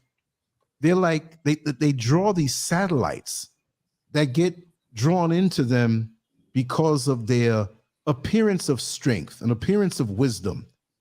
And they attract broken people who are so easy to get hurt when the narcissist really shows their true personality. But even then, they still hold on, hoping beyond hope that that particular personality will come back. They're so easy to take it and turn the other cheek and take it, get dogged out and get dogged out. I'm not saying everybody who is a victim of a narcissist. All I'm saying is that there are a lot of people who are clingy that settle for the reduced love that they offer, which is usually limited and self-serving on their part, while the satellite weak person that's clingy is satisfied with the crumbs while they're hurting on the inside, realizing and knowing deep down that they're never going to be truly loved by this narcissist. It's all about him or her. But again, the little bit that they get because of their extreme insecurity as being a satellite personality, they settle for that. And they lie to themselves and say that the crumbs are really a banquet. These crumbs are the best meal they ever had from that narcissist. And the narcissist loves that.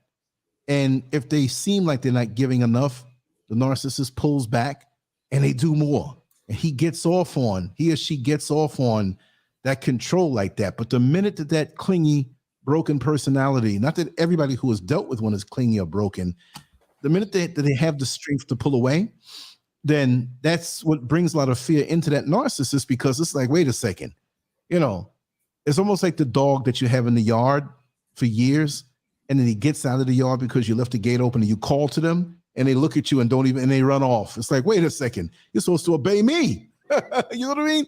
So when you're an empath and can see those things, or a weaker personality, but this is why empaths will get around a narcissist and feel that they can change them and feel that they can heal them with little flaws that they have, but not knowing that there's a big major flaw in them being a narcissist. And it can go on for years. They're attracted to empaths like bees to honey. That's what I mean. I'm like, I'm just gonna avoid your ass. Exactly. Avoid your ass. Yeah, you like crack to them. Yeah, exactly. Crack to them. So yeah, so they feel as though they're benefiting each other because the empath has a loving, giving, kind spirit, and is not even looking at it like, oh, they don't even identify the narcissist at first until after a while. Like, I'm giving, you're taking. You're not appreciating at all. You're treating me bad. I'm trying to fill you up, but it appears that you're an emotional bucket with a lot of holes in it, and it would never fill up. I can't fix you, but they shouldn't have thought about fixing them anyway. Like, we can do things to people, but it doesn't mean we have to go now and hurt. Or see, the thing is when you begin to drain yourself and hurt yourself, that now hopefully you realize, and we all have different levels of tolerance, where some can go on decades, some will go for years, some will go on for 2 weeks. Like, I'm out of here like that. But the thing is that they will always see you as part of their inner circle, or if it's a romantic thing, like, you're my possession. Even when you go off and you move on, they will still see you as part of, you know, oh, she's with somebody now, but I can always swoop down and, you know, pull the heartstrings and, you know, get in the bed for sport, just to figure out that I'm better than him because she left me and came over to my apartment and gave me sex, so I have it over him. You see what I mean? Like, they don't care about you. They don't pull your strings to know that they always have access to you. But when you completely ignore them, and you know, like, for a while, and different narcissists are different, when you cut them off, and see, social media has made it different now for the narcissist. Like, it's made it where they can peer into your life and see what you're doing as much as you reveal, right? And so They get a reminder of how things were. And it keeps it going in their mind that, yeah, I can get this person. See, I'm only speaking through experience of things that I've dealt with or saw, right? And when they realize that you completely cut off from them and you cannot react, you cannot say anything that may allude to something that they've done to you, which shows that you're still into it or still healing up, you have to cut off. And then when you go into your destiny and go into the things that, those seeds of greatness that are inside of you, that's a threat to them. That's why they try to keep you limited. They're not going to give you compliments, but they'll give you backhanded put downs that they will try to make it seem like, oh, I'm only helping you. I'm only trying to look out for your best interest. It may seem like I'm criticizing you, but if you do this, whatever, no, they're never going to fully support you. And anything that because for you to elevate means you go beyond their grasp. You see what I mean? Yeah. So that's there's so many. Exactly, Clarissa. They view the people as tools. You use the tool. Yes. You use the tool, the screwdriver, the hammer, and if you're up on the ladder and you got to put it down, you toss it down because it's an object for you. Well, this is the way that these narcissists see you. You are a tool. They may feign being caring for a while, but they only have a little bit of that act in them. When the real deal comes out and you realize that they have no feeling towards you, they're using you as a tool for their upliftment, there is no real reciprocation. There's a promise of it, but it will never come. They do little things when they sense that maybe you might be getting hip to it. But after a while, they can't hold it either. They have to reveal themselves and they have to rip your heart or dish you, or put you down, tell other people how bad you are, make it where when you go and expand, you might not even say anything, but they're going to also try to block up every single path. They'll meet mutual friends or maybe just a friend that you have, get to them and try to turn that friend against you. I mean, this happens in real life and this happens online. Me running this platform, I've seen it under the surface with people who have been on the show, people who watch the show. It's like, what kind of life do you have when you're trying to control all of this under somebody I'm reaching out to this and you don't see them no more. It's like, wait a second, I see a pattern here. Like these people are reaching out, but every time they reach out, you realize they don't come back no more. You know what I mean? It's strange, but you move on. And when you do that, it irks them because that shows you have the confidence in yourself. True confidence, they will try to make you feel bad about. And then they'll try to rob it from you. If you're beginning to get into something in a certain area of expertise and you're mastering it, they have to throw something in there to throw you off from achieving and really resonating with yourself. Like, wait, I'm pretty good at this. There's nothing wrong with that. And there's nothing wrong for being confident. We know there's cockiness, we know there's the false thing, but when you put the work in on something and you're acknowledged by your peers and you do this thing, they don't like it because any acknowledgement has to come through them, even though it's fake. You're a tool. What are you doing working on yourself? What are you doing trying to improve yourself? You're here to pick the crust from between my toes. You're here to wipe my backside. You're here to drain my nostrils of mucus. You can't do anything for yourself. You know what I mean? So they have to keep you in that place.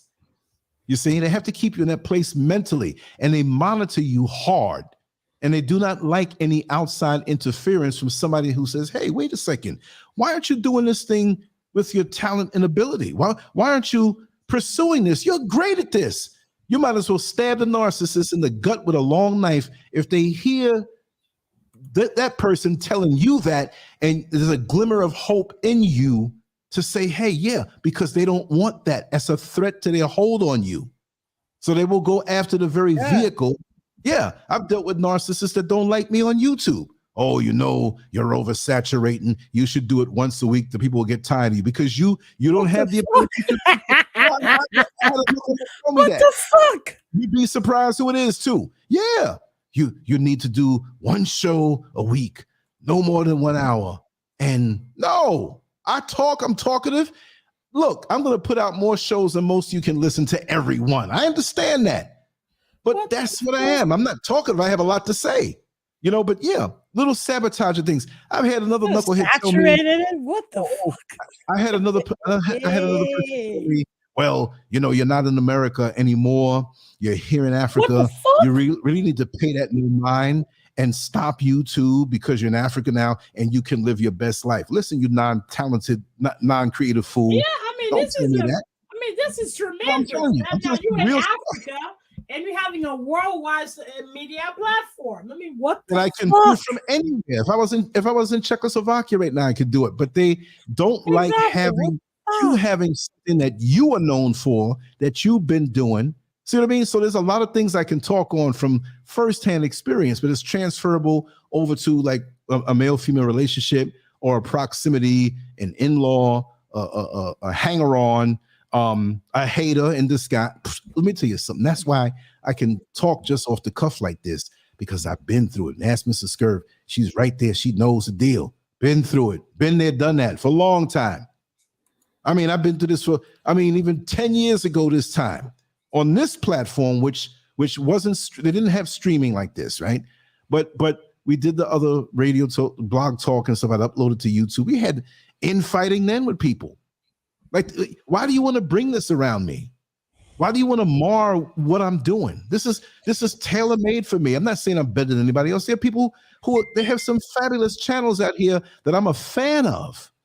Names I could drop, people that I want to interview and bring on that have channels. I'm not into, you have to only come to this channel and go. No, you go over there. Look, if you're always eating the Chinese food that I'm making, sometimes you want pizza.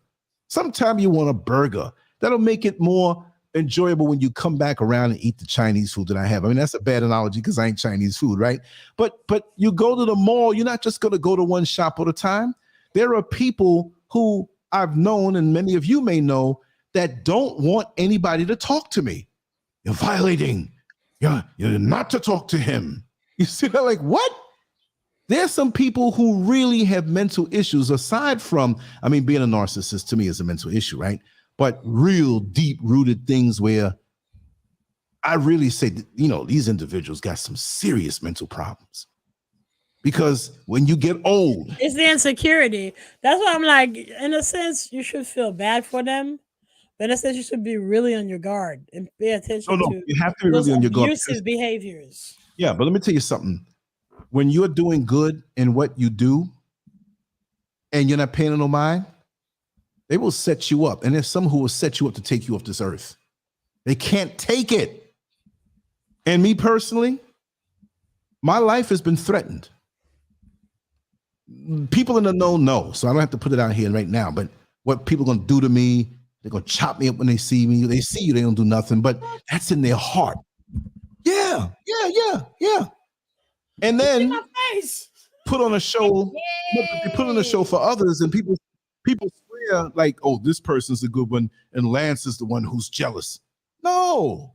Word. Look, let's use it as an example. You're on the show and you shine with your brilliance that's authentic, right? How can I be jealous of you? I love when people love you. I love when people love anybody who come to the platform. You can be jealous of me because I bring all the ideas to you anyway. That would make no sense.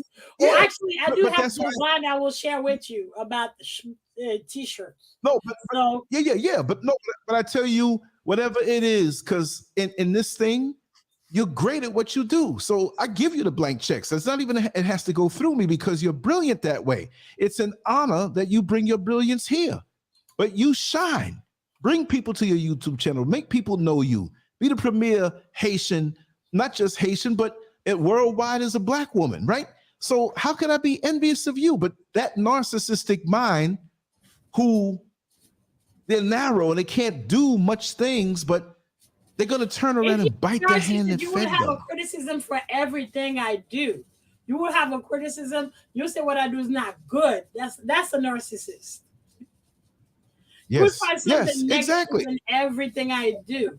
And if I would talk back, you have something else that's negative. It's about you, but that's you to and only keep you you. From flying. That's a narcissist. Right, but that's to keep you from ascending.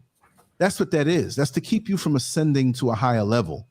And that's what they want because they feel they can't lots of times. You know what I mean? Most of the time. And they could be good at what they do. They may know something real good, but something is bugging them from their childhood. And it can be very delusional. They'll make shit up to scare you back into place. You know what I mean? But I've seen it. And one day when I write the book, y'all are gonna be very surprised, and I'm gonna break it down to the detail. Like I said, this world, I say is amazing because of the things you learn, but you think that once you get past a certain age, you get over these things. But there's some people who are very much severely impacted by this thing. And you can break a person apart and cause them a mental illness. You know, you can irreparably damage somebody. You know, right. But see, then, like I said, they're the ones who do the dirty work. I see you over there looking at Mike.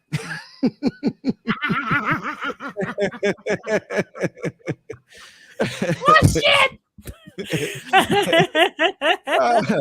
I was looking around. I looked over there. I said, "Wait a second, right?" No, but even their supporters who are getting fed by this great individual, you know, who is this narcissist? Which I don't know. You have narcissistic women, but something about the men, and I'll frame it in the man way. You have the imps and the minions and the followers of this great man who they think is great, but don't realize he's a shallow narcissist who's using them. Oh yeah, I know one. That's why I stopped watching Ham, because it was one about Ham, and more Ham. Philip, because now he made his show about like Pan Africa. Philip, yeah, because when you would talk, he's like, I have so many viewers, and only like 2% watch my videos. You know, and you're not even funding me. You're not giving me any money. Like, what the fuck? Oh, this the brother from Texas? Yeah, like what the fuck? Well, dude. You know, doing what I do. I'm gonna talk to you about that off the air because off the air. Yeah. I'm not scared, but I go way back and I know a lot, and I'm not gonna go on record, which I'm not afraid to, but you know, I know a lot about that situation, and all I say is you'd be surprised. I mean, that's the thing. They keep like badgering their viewers for money, but you don't understand. The viewers might be YouTubers as well. Like, why should I pay you when I'm a fucking YouTuber? Exactly. That it should be a respect of the trade. Like, you know, when you go into a lumber yard and you're a contractor, and that contract or that lumber yard runs out of a certain type of treated 2x4. So that one lumber yard, out of respect to the contractor, calls up another lumber yard cross town. Now, the next lumber yard cross town may charge 30 more cents for that piece of lumber because that's what they do. They're probably in a more affluent neighborhood. But respect of the trade will have it where the price that you charge for it, that next lumber yard will say, okay, listen, I'm not going to charge the extra 30 cents. This is out of respect for what we do. You see what I mean? So that's the way it should be. But it's not like that. You know what I mean? And then how you treat the people who are along with you.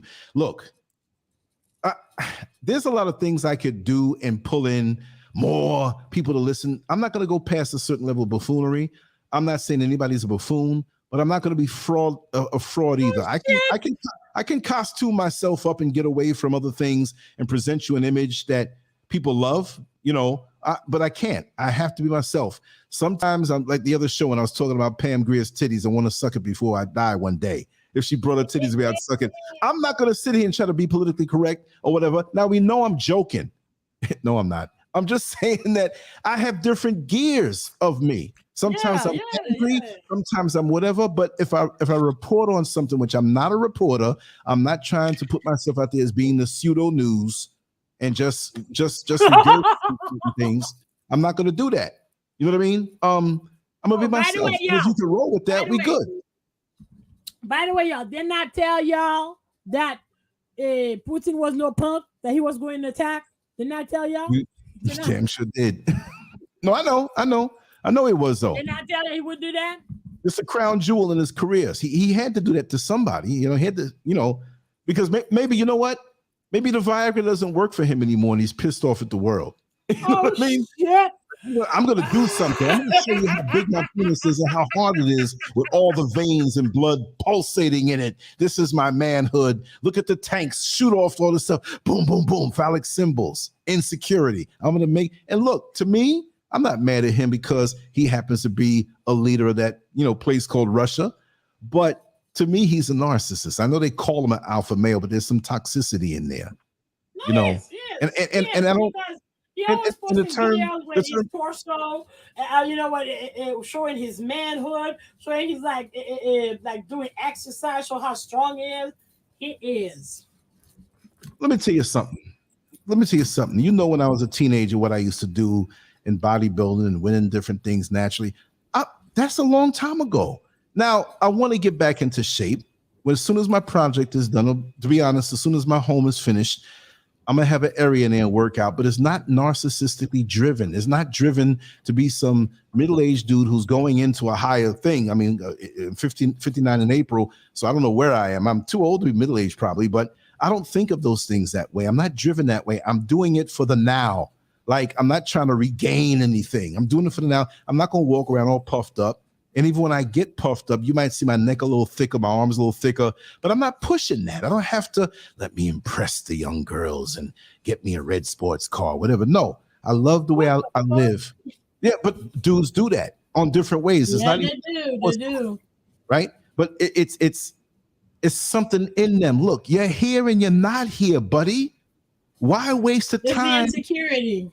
But I'm saying that it's a conditioning. They see others do it or saw them do it, so now they want to do it as well. I done it. I did it. Whatever it is that men do, and even then, it wasn't based on insecurity because I had it. But then again, you're not narcissists. That's why you don't give a shit about it. That's what it is. Like me, I used to sing in concerts. I used to do recitals. Yeah. I hear your voice. I competed. I know that when I saw you singing, I didn't even know. When I saw you on Instagram singing, and I saw your voice is trained and you have the control. Remember, my mother graduated from the Juilliard School of Music back in the early 50s, and she sung opera. And she would have been but she gave it up to raise my brother, who the father wasn't doing too good with him. So, she had that voice. So I understood. When I heard you, I was like, whoa. The range, the diaphragm, the power, the way you can get up on the stage right now and sing and make everybody in the back row hear it without screaming out your voice like some. I'm not knocking some of our singers that sing R&B or whatever that and they scream out their voice and they're all hoarse.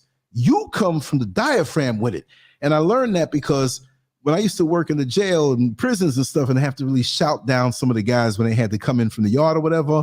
And I had to let them know, hey, I know how to project my voice. I know how to get loud on a frightening level.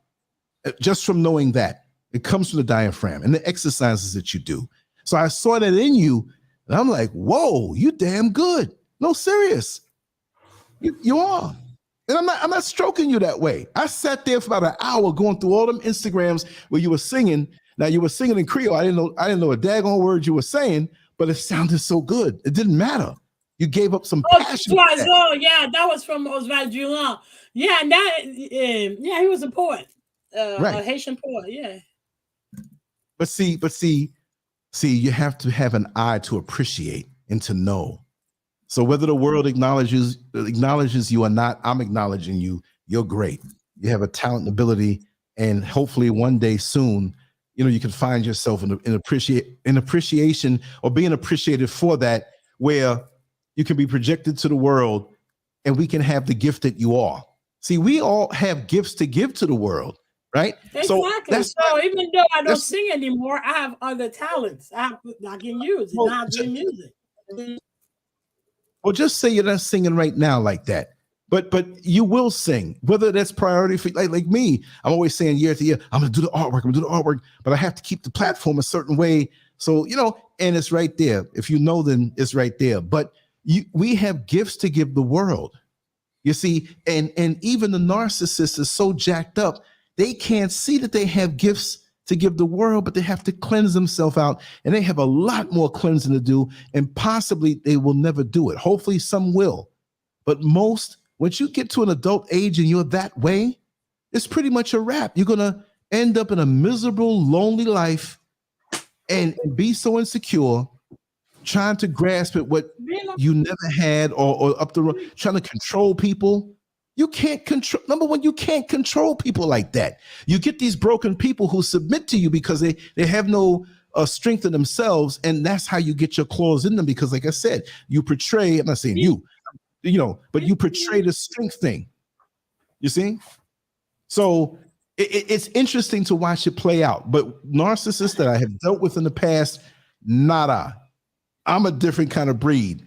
I'm independent, and I just can't go that way. And that's what they hate. They think about you. They say things about you. Even when they don't verbalize it, you know that's what they're doing because you're the one who got away. But see, as an empath, I'm giving. I try to be loving and giving and supportive, and people take that for weakness, but I'm a tough cookie. And that's the problem. You're really very sensitive to people's emotions. Yeah. You're very sensitive. Yes. That's what you got to learn to dissociate what you're feeling from what they're feeling. Exactly. I had to learn that. Yeah. I mean, there's sometimes here I'm doing work by the computer and I hear a song, but that reminds me of someone who transitioned and the tears come flowing down. I might see something, an image in the street.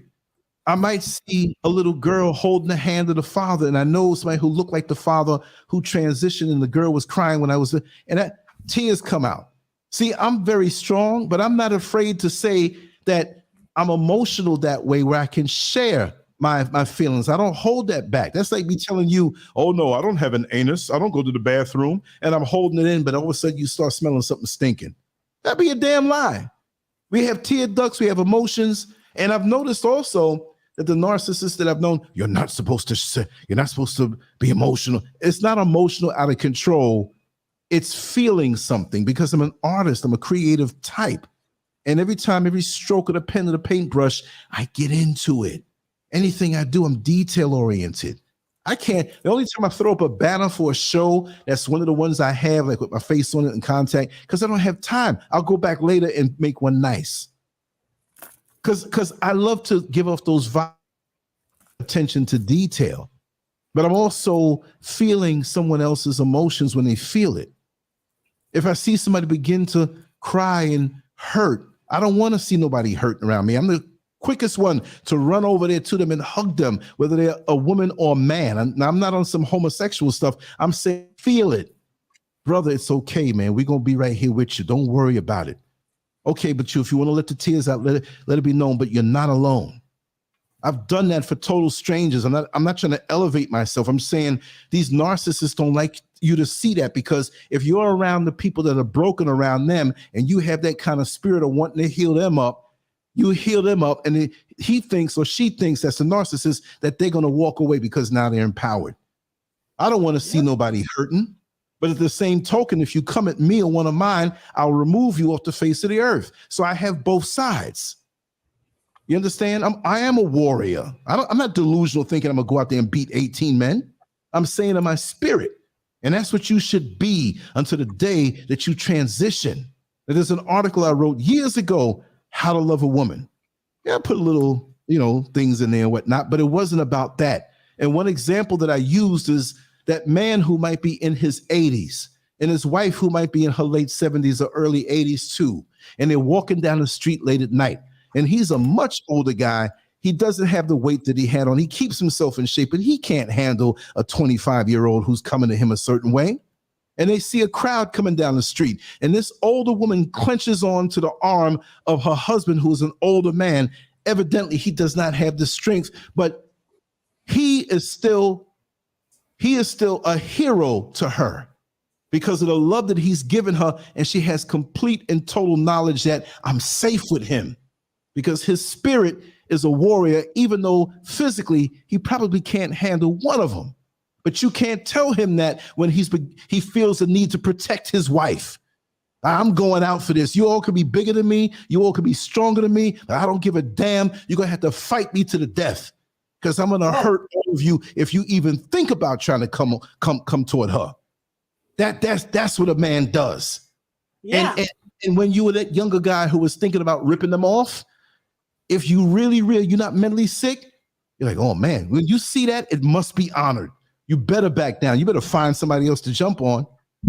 That's the kind of person I am. If I'm 80 or 90 years old, you better not mess. It's not just my wife, but anybody around me. I'm going to protect them. I'll die for you if I love you.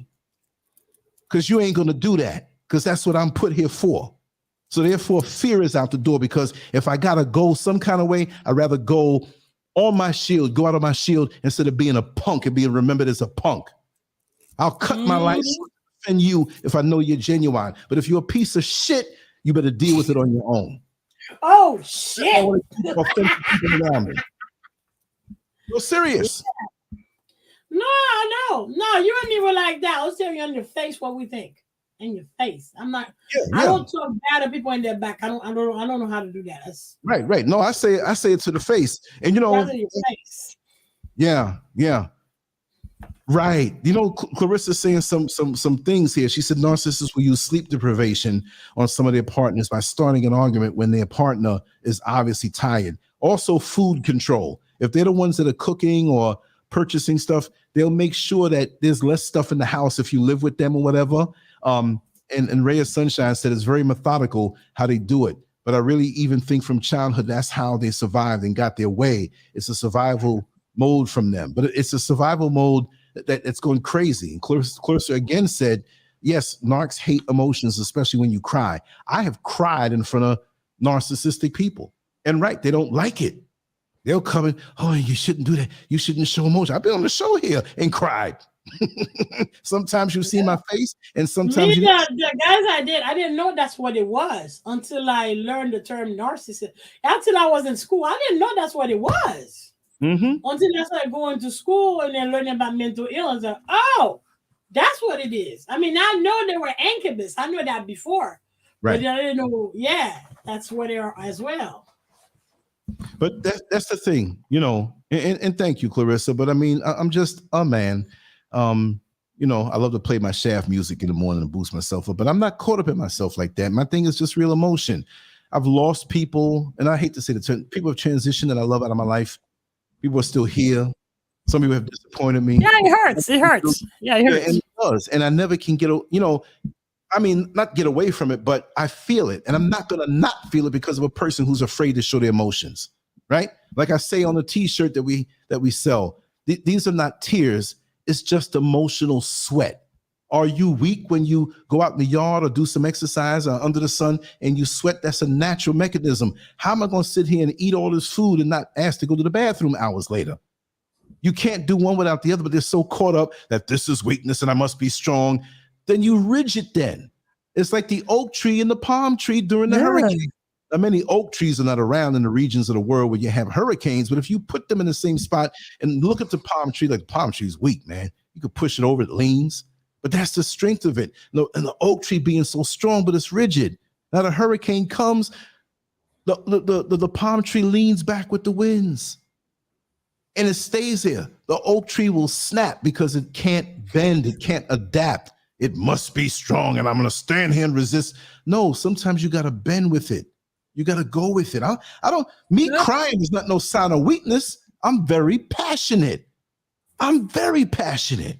And I'm not going to not be passionate for some person who's scared to show any passion. But they don't have it anyway. So they can't understand that. How you can be a man and still be strong and cry when you feel like it. Not like no little wimp. Because most of my crying is crying for other people. You know the response that happens. You have a loved one that's around you, right? Just a minor thing. And they walk through a dark living room. It's kind of dark. The kitchen light's on, you can see there, but the living room is like kind of dark, whichever way it's set up. And your loved one walks and hits their shin on the coffee table. You know what you do when you connected to them? You go, ooh, and you grab your shin because you have sympathy. You're empathizing the pain. They go, oh, baby, you all right? You see what I mean? If they cry, I'm like, come over here. It's all right. It's going to be, and then my tears will start coming out my eyes. That's not weakness. That's connection. And so many of us are so screwed up that we as human beings are supposed to be connected. I don't mean with any old fool out there, but with the ones you know are genuine and you develop over time a connection. You're supposed to be connected. See, I know people who don't even give a damn if their own daddy died. Don't even. Whoa! Oh, yeah. Nah, man. Oh, yeah. If y'all know the platform for a long time, y'all know the situation. I know some people who don't even give a damn that their daddy died. I don't give a damn. Whatever. Making up stories about the bad things. It never happened. What kind of weirdo are you, man? Stay away from me. For real. Come on now. And no parent is perfect, but damn. You have an exceptional parent who's done so much to raise you up, and you're going to make up lies and not give a damn when your daddy dies? Yep. And you understand that we just recently had a loss, and it's a connection to that, read between the lines. All I'm saying is that them kind of people there, they're dead. They'll never know life. Even they don't want to see you cry, and they don't want to see you have no joy. They don't want to see you have hope for the future that I can do this, no matter what the obstacle. And when they see that year after year inside of you, it irks them and it pulls them to you, because their real mission is to destroy the light that you have inside of you, because you're not supposed to have it. You might work a job that makes far less than what they have in their own business, but how the hell are you going to have more hope? You might drive an old 1996 Toyota Corolla and they have the latest Benz. How the hell do you feel good in the life? Because I have the material goods, but you don't have half as much as me, but you're happy with what you have and you're enthusiastic. Your home is clean. Your home is nice. It may not be a mansion, but you're happy. And that's a happiness that I can never get. Not that I want it now, because I'm so immersed in hate towards you or anybody who has light. So my mission is to be the opposite and tear you down. And that's the only way I can feel pleasure, if I tear you down on my terms. So I have to get you to think in my terms, that you're less because you drive a hoopty, that you're less because your taxes are less than mine. And I can't find a way to break you. So I have to isolate you and bring you or have you around and have everybody come against you. And you still hold your ground and you still have the light. Even when it was dark and I made your world dark, you little bastard, you held on to the light. And now that you're free, now you're soaring, now you're recuperating. Now you're more of a warrior because you've been through a battle that taught you through your misjudgments on the battlefield what not to do for the next battle. Now I can't get you no more. Now I hate you more, but I also hate myself, because now there's a person that knows my modus operandi and they've defeated me symbolically and they're flying high. Every bird deserves to fly. Every person deserves to have the direct view to the sun. The world would never be overpopulated where you can't have your own positioning with the sun that gives life to everybody. But they want to eclipse that sun, and they be the ones who you go to them for the light, the false light, the weakened light, the light that really is a black hole to suck everything out of you. You understand? So, yep. And you're right there. See, Clarissa, she said, I have a cousin who is narcissistic and she's trying now to get back into my good graces. No. Never. Kiss my ass. Yeah. And then when you're cool about it, like you ain't, I'm just because of the show verbalizing certain things, but I'm verbalizing, I'm not caught up in that. It would never happen. And there are a lot who are out there on different degrees, and they're like roaches waiting for the lights to go out. See, the smart roaches hang around. Say what now? Yeah, roaches, what the fuck? Yeah, no. See, them big smart roaches, they've been around and seen a lot of other roaches get killed. So they wait. They know your rhythm.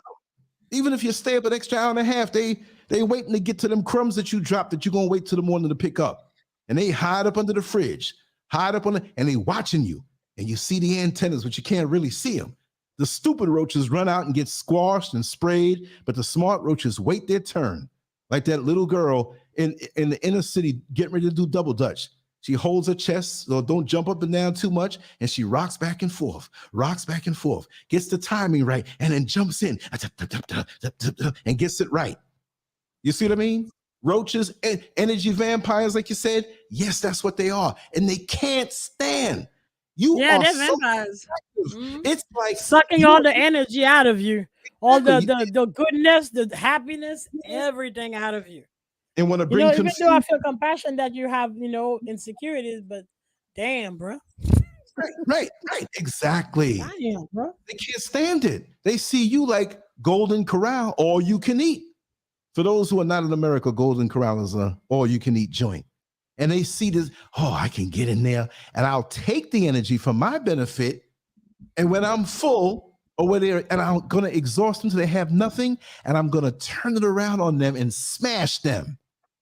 They're probably sitting there watching you like porn, masturbating when you're smashed. That's the joy they get out of it. They probably feel orgasmic when they see you smashed. But when they didn't get you, imagine, it's like let's go back to the roach now, right? I mean, I don't have no roaches now, but when you spray that roach and you say, okay, I'm gonna go sweep him up later on, or you step on the roach and he's laying there dead, and you go out the room and come back, the roach is gone. That means he got away. That's the way they feel. Now, you're not the roach. I'm just saying now we're going to flip the roach role now, but you're the one who got away when they try to smash you. And it's like, wait a second. Now you're looking around. Where did the roach go? Did they live? Evidently they did. And you all smashed up from your dealings with them. But you'll make it anyway. Now the roach got smart. I got to go move over next door where there's an old lady. She can't see me as good, right? But what I'm saying is that they want to leave you with nothing. They want to leave you financially drained. They want to leave you emotionally drained. Come back over and over again, like it never ends. They come back over and over again. It's a fucking vampire. That's all it is. Yes, Clarissa. Golden Corral. I'm in Ghana and I'm in Africa, but I don't forget. I don't forget. Yeah. But no, right. But on all fronts, they want you smashed with nowhere to go. They want all of your resources done. And the ones who run with them, lots of times will echo those thoughts. They're little minions, they're little imps, they're little followers. And the funny part about it, say, for example, if you're building a home, close to where they are, and one of the imps, look at them. They don't have enough money to do so and so. But wait a second. You're rolling with the narcissist who's supporting you for now until they get tired of you and run into the next fuel supply. And you ain't got jack stuff. But you've thrown off now that things are a certain way. Progress has been made. It's like, what do you say now? Don't you feel stupid? You don't know what resources we have. You don't know what our plan is. You know what I mean? Mm-hmm. So you have these people who don't got a pot to piss in, and you better listen to what that narcissist says, because you're going to be ass out like the ones that they tossed out before. Don't you see? But they keep gassing up and gaslighting the new supply of followers to make them feel so secure before they pull the rug from under their feet. This, I've seen it, and I'm seeing it now in my life. It is amazing. And I'm sitting back with the popcorn. I don't want nothing to do with that. I can tell you some stories. Yep. I'm not even reading from a book. I'm not saying because you read certain things that you don't know. You know firsthand. You just breaking it down as an intellectual, making sure that people understand what's going on. But I'm with you on that. And I know people, there was one. No, because we're talking about it. You got to make sure you got the medical terminology, Yes. Yeah. That I couldn't do like you. You know what I mean? But since you did it, I can be grandfathered in. You know what I mean?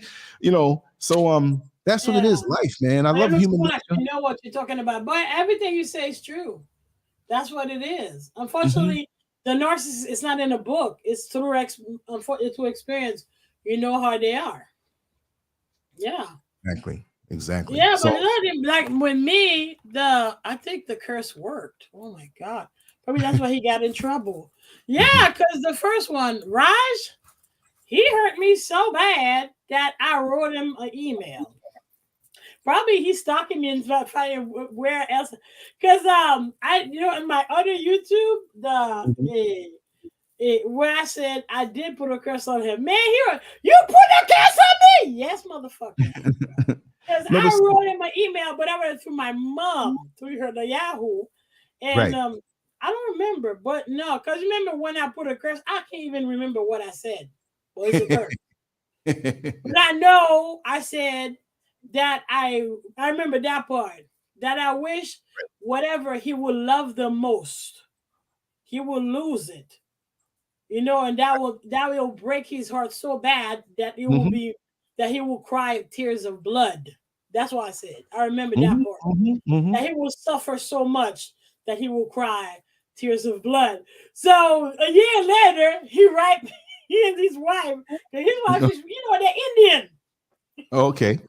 And let me say, Raj Badri, because I found the emails for a big, tall, buff motherfucker. Your dick is small, nigga.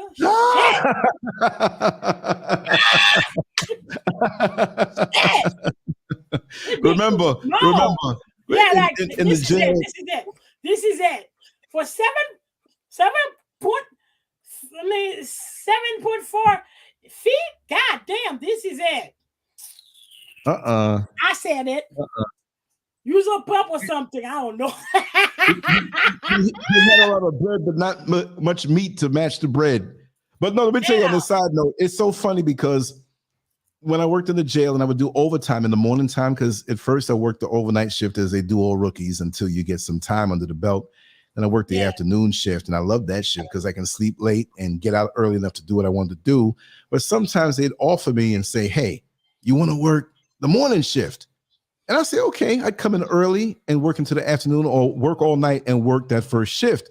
And so when I worked with the recreation crew, they didn't do just recreation all day long, taking different areas and different inmates, which I hate to use that word, to the yard to get this little hour of sunlight. No, they had to do other things early on when you had new inmates that came in through booking and got checked up medically and all. You check the record and you have to get the right housing for them because you can't put somebody who's locked up for child support with somebody who like murdered somebody. You know what I mean? It's not gonna, you have to have different custody levels, as most people know. So once all that is sorted out, then they bring you from central booking, bring you from the nurse's station, the main one, then they bring you into the main facility, and so you can go to your assigned area. And anytime that you're brought from one building to the next, they must search you. You know, unless you're accompanied by a CO all the way. You know what I mean? Like when they bring you in new, they still got to check you to make sure you didn't have slip in or whatever. Because the people who are nurses and all, you have one CO looking over one person, you can grab something, whatever. So now they had to strip down completely out their jumpsuit. And then they had to open their mouth wide, put the tongue on one side, put the tongue on the other side. So you'll see them putting a blade in their mouth or whatever. And then they have to, you know, hold their testicles up and then, you know, make sure there's nothing tucked up under the testicles, which I don't know if you put a blade up under there, who could walk right. And then you had to cough, and then you had to bend over, squat, spread eagle, bent over, and cough. What the fuck, man? So if you put something in your anus. Yes. That's what I'm trying to say. Ain't nobody, but I mean, you didn't get a look like close, like 6 inches away or whatnot, but it was closed in. These guys would bend over and cough, whatever. And then you got a wave of collective butt smell that would hit you like 6 seconds later. But that being said, but that being said, because of that, you know, I got a chance to, you know, I'm not interested in it, but I saw who had what and who had what between the legs. It was funny. And there was one undercover gay guy that I didn't find out until later on. And he was always laughing and talking jokes and say, oh, this is the best time of our morning, right? I'm like, I'm not ever going to say that. Even if we're joking and having a good time, I'm not going to say some dick-inspired happening is the best part of my morning, right? So anyway, you had some of the biggest muscular guys. You had some that were hung, and I'd say maybe a little more that wasn't what most women would respect, right? Freudian slip was right. Expect from a man that size. And then you'd have the little guys that, yo, look what this, and it wasn't like, it's like, yo, exactly. Look at this guy's the like 100 pounds. Yeah. 50 pounds to 100 pounds is penis. You know, exactly. You know what I mean?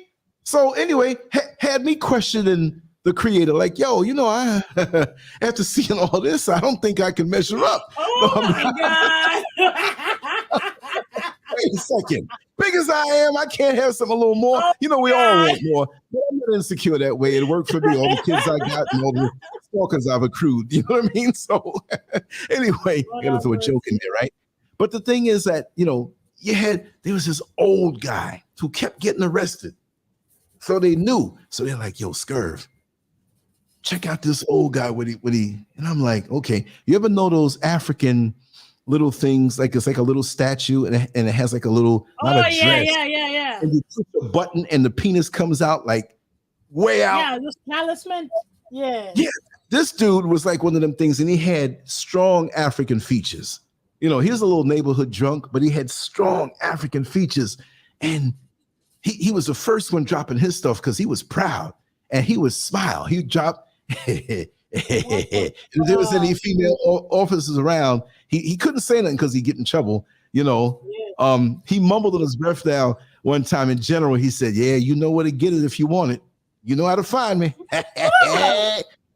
And this dude was hung down to his ankle, man. He's a little short dude, like 5 feet. What the fuck? The guy was like about 110 pounds, skinny, and he was so lean that when he let his belly hang out, you still saw the abdominals. He didn't have no fat on him.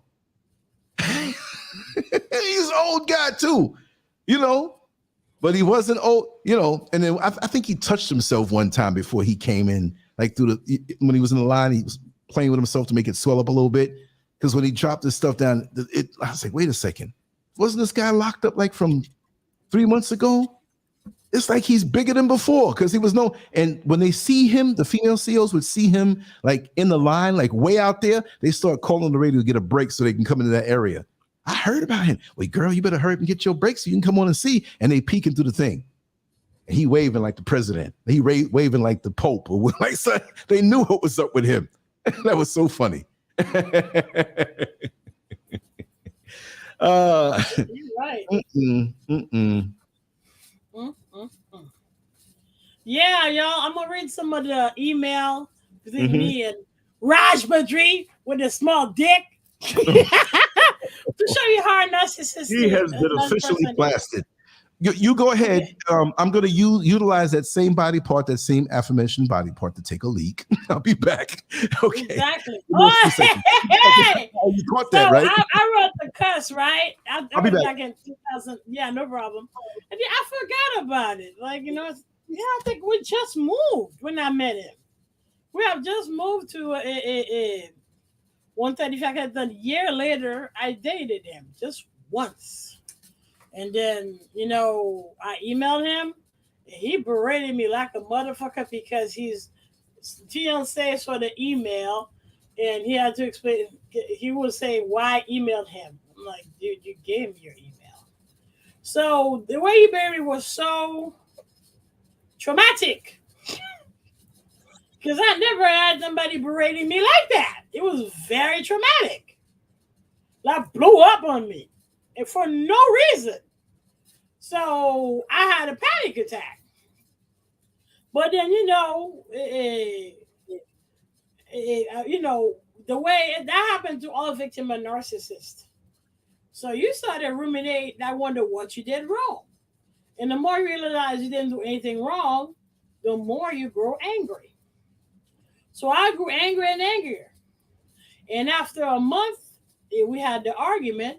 I wrote, I don't know, it came out of nowhere. I don't know how I announce curses. They come out of nowhere. And I just wrote him a curse. I remember the whole thing, but I just hoped that he would suffer. But I said that whatever he would love the most will cause him the most suffering until he cries tears of blood. So, I think 2 years later, he wrote me, hey, this some of the email. See, yeah, I kept all your stupid ass email. Fuck you. Okay, so, hey, how are you doing? You remember me?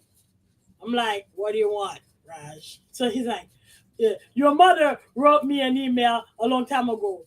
What's up with that? Why are you so mad for? And I'm like, it wasn't my mom. I used my mom email. What was it, a Facebook? I think it was Facebook.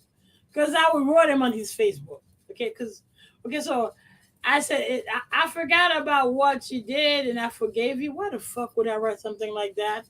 I said, I am not texting you. All you do is confrontation and yell, even if you know how deep. Let me just type of that shit. Oh, that's actually that's more thing. Okay, so even though you know you are deeply wrong because you're an arrogant person. I never said anything before, but now I really don't see why I should endure you being rude to me again. I didn't know you were already in a relationship and you knew that very well.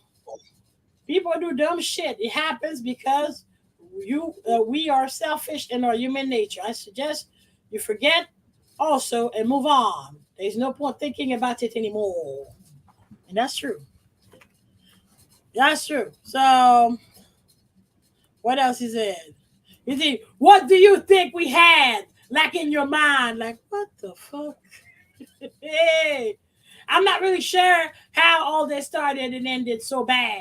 I just want your idea or opinion, not to argue with you or stuff like that. I don't think that it's so much to ask. I'm like, what the fuck? Because dude, when he wrote me, yeah, I was dating another abuser. He wasn't, but when we broke up, he became an abuser. Yeah, because that was his way of breaking up. He sexually assaulted me. Well, okay. Okay. So what he said? He said, just remind us it is all I asked for. If I did wrong or good, just write me. I'm not sure. I just want you remind. Eh? Dude, you don't know how to fucking write, man. Your reminds? That's not English. Is that so much to ask? The good and bad. I'm not arguing. Raj, like, God damn. So, okay. Okay, so that's where I got pissed off, really pissed off, and I started letting him having it. So this is what I wrote. Let me just put it like a front. This is what I wrote, because now I'm pissed off. Truthfully, I don't want to talk to you at all, because he wanted me to text him. Mm-hmm. I would like to forget about this and about you. I actually wish I never had met you in my life. I really don't want to have anything whatsoever to do with you. Every time I see an email from you, my neck gets stiff, my chest hurts badly, and I have palpitation. That's how bad you fucked me up, okay?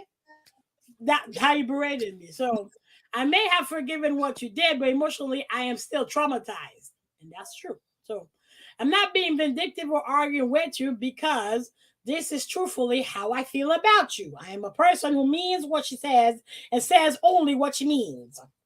I see everything white and black and not in between colors, but you never got that. I think you put everybody in the same pile and treat them all like shit, regardless of how bad you might hurt them. My family hates your guts because I almost died. Yeah. I didn't have trouble breathing. I almost died. And I told you so. I am a sick person, but you had to be arrogant. So after that call, I just stopped breathing. I spent a whole month with breathing complications. That's true. I remember now. That's how fucked up he got me. So yeah, I spent a whole year unable to sleep without inducing it with pills because I had insomnia. Yeah, because incubus. So I had to get, take Benadryl to knock me the fuck out so I don't see the fucking incubus. So, but if you insist, we met on the internet on POF in the end of March 2010. So he wrote me 3 years later. It's not some bullshit. We chat probably a whole month on that side before we started talking on the phone. We talked a whole year before we finally went out on one single night in April 2011. Damn, I'm very specific. When you asked me out, very specific. I thought you were, when you asked me out, I thought you were shitting me because I didn't believe you wanted me to go out with him. So, and when you showed up, I couldn't stop staring at you. And you noticed because I never believed I would meet his dumb ass. So when you asked, I said it was because I never thought that we would ever go out and get together because it didn't seem in your agenda at all. That's true. So after we went out, we made out in the exit stairs. Yeah, we did. What the fuck? We did. Hey, that's how I found out he got a it is tiny what it is. dick. I got a few stories to tell them all like that. What's up? Tiny Dick with Beatrice. What's up? No. Here it is. You can tell them. You can say your penis was so small that when we made love, I had sex. Why would I bet this motherfucker gonna write me? What do you want to bet? This nigga gonna find me and write me. Tell them that your penis was so small that as people saw us together over there kissing and hugging and doing each other, they thought we were two lesbians because your little dick was like a clit. Oh my god! Little clit dick. You just say, yeah, that's my clit is bigger than your penis. What we gonna do? Huh? Hello. How we gonna do this? Hello. I mean, we didn't have sex. No. Tell them this. Your dick is so small that when I was giving you the blowjob and somebody walked by and saw me, they didn't see my head move. Yeah, that's why it was a blowjob. And I got actually was something. He said, "Oh, there was nothing between us, but bitch, I gave you a stupid ass blowjob." So, bitch. Okay. Yeah. Okay. No, tell him his dick was so small that he pulled the zipper up and got his dick caught in the zipper and it didn't hurt. Oh my god! Well, I got something for you. But that reminds me of George when he was 5 years old, and he had the habit of wearing pants with no drawers, and his dick got cut up. And George was like when he's saying in the sky, God, when I didn't do so wrong. He got on his knees. No, this was really so bad. He was young. No, this is what you do. This is what you do. You tell them, you say, your dick is so small that I made you put on a condom, but I put it on for you and didn't have to roll it out. I tossed it on like a horseshoe. Your dick was in a trampoline. Oh, shit. Yeah. And them Indians, they're like horny as fuck, but for black women. It's like in 2 seconds, they got all kind of nasty ass sexual questions to ask you. He wasn't like that. Right. But he was bizarre because he's like, he doesn't like Indian food. He doesn't like Indian music. He doesn't like Indian this. He doesn't like what the fuck? Now you're a confused ass motherfucker. Confused. Yeah. Oh, and I remember because I said I didn't feel comfortable making out while my family is in the apartment. Yeah, because he was so bad. I'm like, dude, no. Nope, not like that. So no. So after that, we continued talking on the phone for a couple of weeks. And one night you asked me about me having children on the phone. What? So he did lead me on. And the next day, I wrote your email about what I thought the question on your Yahoo account. I have that? Shit, I should find because we didn't have time to elaborate about it on the phone. I remember writing you another email about how I felt about you and about dreams. That's because he was infesting my dreams. So to me, there wasn't really anything going on between us. I was just writing you because sometimes you were too busy to talk, and that was true. Okay, he was like he's a bodyguard or something. So I just thought you would read it when you had time. So I had nothing to do with your bitch. And a woman started to email me back right after I sent the emails. She replied to them saying that she was your fiance. The next morning you called and started to yell at me because of the email, because your email address was for business. Get the fuck. Then why you were writing me in that same email? That's why I put in quote, why you gave it to me in the first place. Okay. Yeah, you were asking why I couldn't text and said, like, now all of this got me really intrigued. So I texted you one question.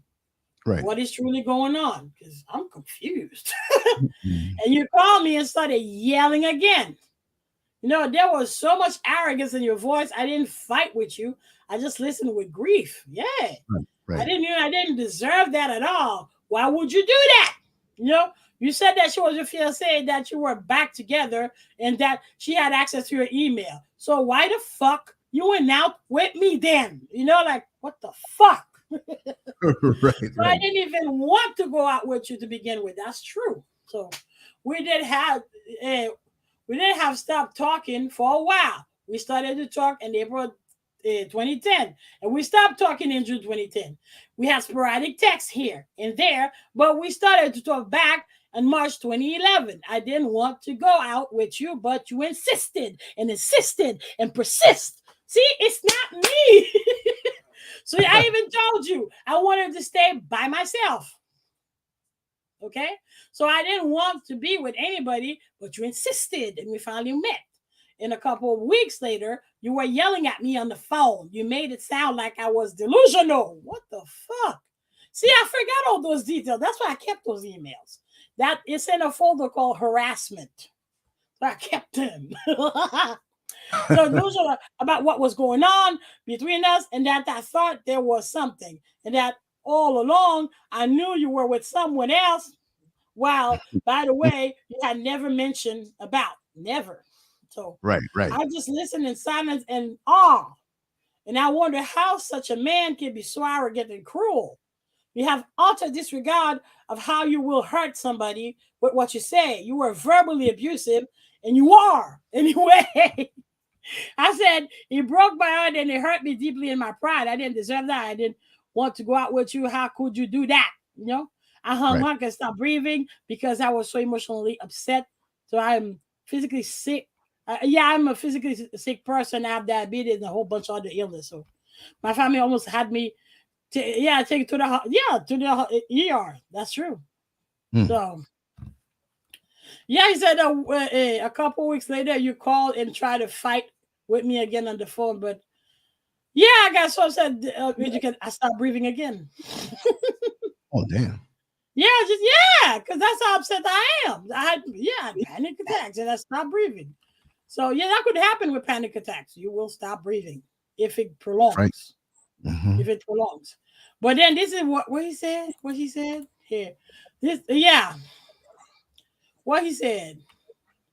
Okay, but this is where it got funny. At this point, I started cussing his ass out because I was annoyed. You know, he kept writing. This is what he wrote.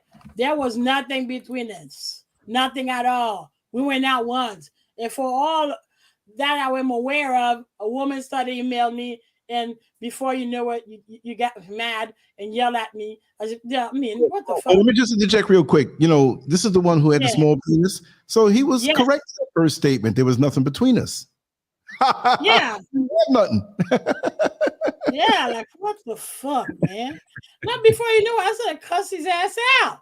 Yeah, what did I do? Okay, so is that the one I wrote the long email? Because I wrote a long email. Because I got very descriptive or what. Then so he's okay. So he said, I'm just saying, I'm not sure how this happened. It's been a long time. What did I do or say? It wasn't really bad. What do you mean about going out one time? But he doesn't know how to write, man. What the fuck? What did we do on a date that caused all this? I'm trying to see the facts here. I ask you for remind me and your word. That's all. I will tell you why. Just wait, but first you tell me what the fuck? I have to tell him what he asked for. Okay, that's where I got all fucked up. You know, I'm like, it's too late to fix anything. You can't fix that. What you did, deal with it. I moved on. You know, I left you alone because there was nothing to do. Leave me in peace. Okay, but he kept at it. So by this time, I'm like, stop fucking writing me. This is harassment. I am done being nice with your ass. I apologize already for the letter on Facebook, which was written a year ago anyway. Couldn't you just ignore and delete it like normal people do? I wrote it not because I was angry, but because I wanted closure for my damn self. Okay. Yeah, you broke me, motherfucker. That's how I wrote now. And there's nothing you can do to fix it. I want absolutely nothing to do with your ass, even again, ever again. You know, I'll move on. I have been. Okay, so what I said, why are you so worried about what I wrote? They were just words. I can't hurt you. You are hurting yourself with your own guilt. That's for sure. You're a bitch. Your wife is a crip. Stay away from me. This is harassment now. Whoa. Tell him. You tell him. Woo! No, because I'm annoyed. Of course. I'm annoyed. Let it all hang out. That's right. Yeah, like, oh my God. Okay, so. Oh, yeah, because he stopped.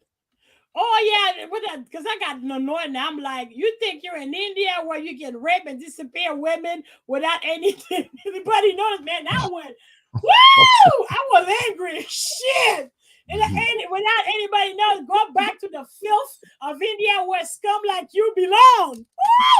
Woo! I said that. I said that. Woo! Lord of mercy. Oh my God. Man, I'm like, you never gave a shit about what I do on YouTube because he saw the YouTube that I said that I put a curse on him. And he really wrote me like, you dumbass motherfucker. Yeah. Oh. Yeah, you dumbass. Oh. Oh, no. That's the wife I wrote. That's a wife. Because the wife wrote me. Yeah, the wife wrote what the fuck? Yeah, that was to the wife. That's to the wife I said, you think you're in India where you can rape and disappear women with it? Because they pissed me off. Because the wife was like, this is Raj's wife. My husband let me read this horrible email that seemed to be directed at me. First of all, I'm very shocked at the content of this email. You wrote. Well, you got the voice right too.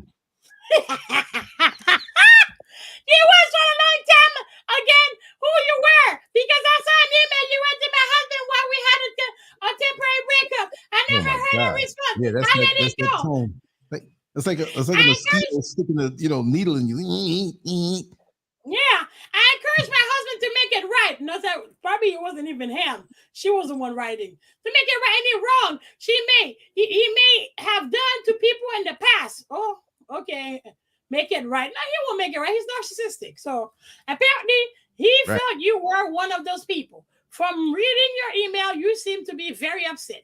I don't know of the nature of the dealing in the past with Raj. Personally, I don't want to know, nor do I care. My husband explained to me that he was trying to correct this wrong. And the way I asked him 2 months ago, and you responded to him with the recent email a few days. I never wrote you an email. I find your email very disrespectful and threatening. I'm a grown woman, and I do not wish to participate in this childish game. Whatever your past situation is, my husband, please let it go. Thank you. You know what? She wouldn't even talk to him like that at all. You know what I mean? Yeah, I didn't write.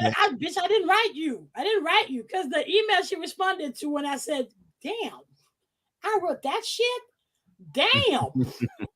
Hey. Because she did write me. She did. It wasn't Raj, but Raj used her email to write me because I was getting that more and more annoyed. So he used his wife's email. That's why I wrote, women are the devil's instrument by excellence. That's why they will always be no, they're not inferior to men. No, I was angry. No, I'm not inferior. Fuck that. Fuck that. So I said, Raj stopped talking to me as I did the same 2 years ago because he was very aware that what he did was very wrong. Yeah, I wish I kept your other emails from 2 years ago as I archived the ones you are sending me now. You're asking questions because you are not Raj, and I will not tolerate you stalking me, motherfucker. Raj knows where I live. Come and get me. I'm not afraid to die. But you will go to hell alongside with me. My family already know you were harassing me. Damn, I was angry. Oh, so go ahead. Keep on writing me and talking shit. And talking shit. I will be printing those emails. And you are imbecile enough to keep doing it. Fuck your crazy ass. Fuck your bitch ass husband. Go back to the filth of India with. God damn. Yeah, I was annoyed. Like, get that right. I'm like, okay, I'm gonna let you have it. So yeah. because that was true. Because you get like on and on and on and on and on. Went on my YouTube to see what I'm saying, harassing me. Like, what the fuck? And that tone of voice, like a mosquito flying around your ear on a Sunday morning if you came in late Saturday night. You're like, oh my you God. yourself. Like, get out of here. You know, what the fuck? Now, yeah, I deal with it. You know, like I did. Yeah, when you was yelling, he doesn't even allow you to yell back. It's just on and on, that pounding. Like, what the fuck? Me now you do this shit. All right, this is we good. But I would wish your dick fall off. Okay. I will not fight with you, but I hope your dick fall off. Yeah. Even I think I put a curse on him too. Probably that's why he's in trouble. Yeah, don't piss me off. We have to really, really, really piss me off. I'll put the curse on you. Yeah, but it's that's unfortunate, right. You know, they have to go that way. Very unfortunate, c'est la vie. No, but you meet stupid people. That's the problem. That's what it is, though. For real. Yeah, well, it is stupid people. And narcissists are very stupid. Very stupid. They're out of control. I mean, yeah. I mean in an offensive way, man. That made me a poor doctor. What the fuck? I mean, from my experience, okay, let's reword what I say. Before they use what I say against me again, because now every time I have to, you know, like Mark explaining what he did before he lost his job at CNN. He has to be politically correct. The one I dated, they were fucking stupid.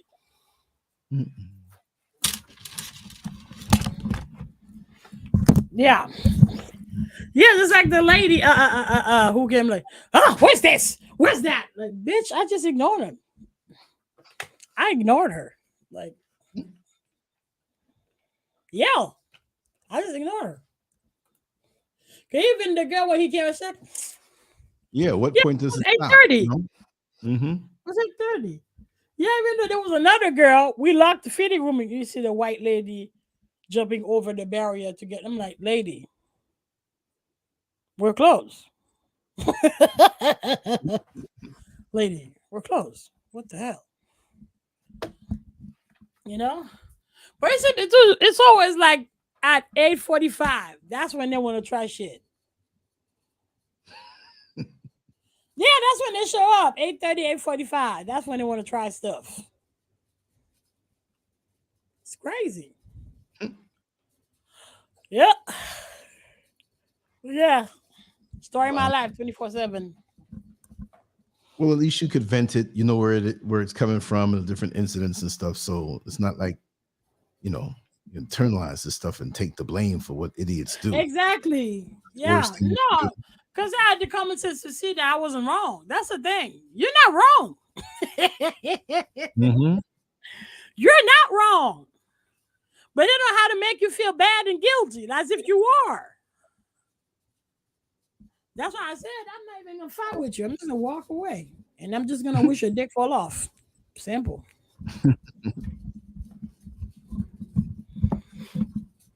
Yep. Wow. Simple.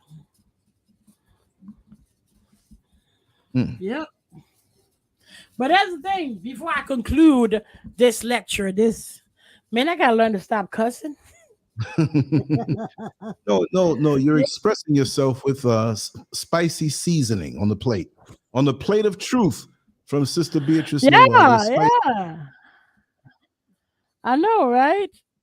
So, but you know, to conclude, you have people who cuss, and that's all they do. And I won't repeat the cusses like that, but it's just cussing. But if you have substance and truth in what you're saying and know how to accentuate it and put emphasis on it and use the right amount, I have no problem with that, because it's so expressive and it's you know what I mean? It's the passion behind it. You know, and it's the way you say things. I mean, if I saw you in the morning time, and I would never call you an MF, but I would say, if I said, good morning, my dear MF, but somebody can look at you and not say those words and say, good morning, pissed off. and you feel the negativity. But I might be joking. You'd be like, "What's Lance coming with?" You know, they don't mean to call me that. You know what I mean? So it's what's behind it, the energy behind it. You know? Yeah, you're right about that.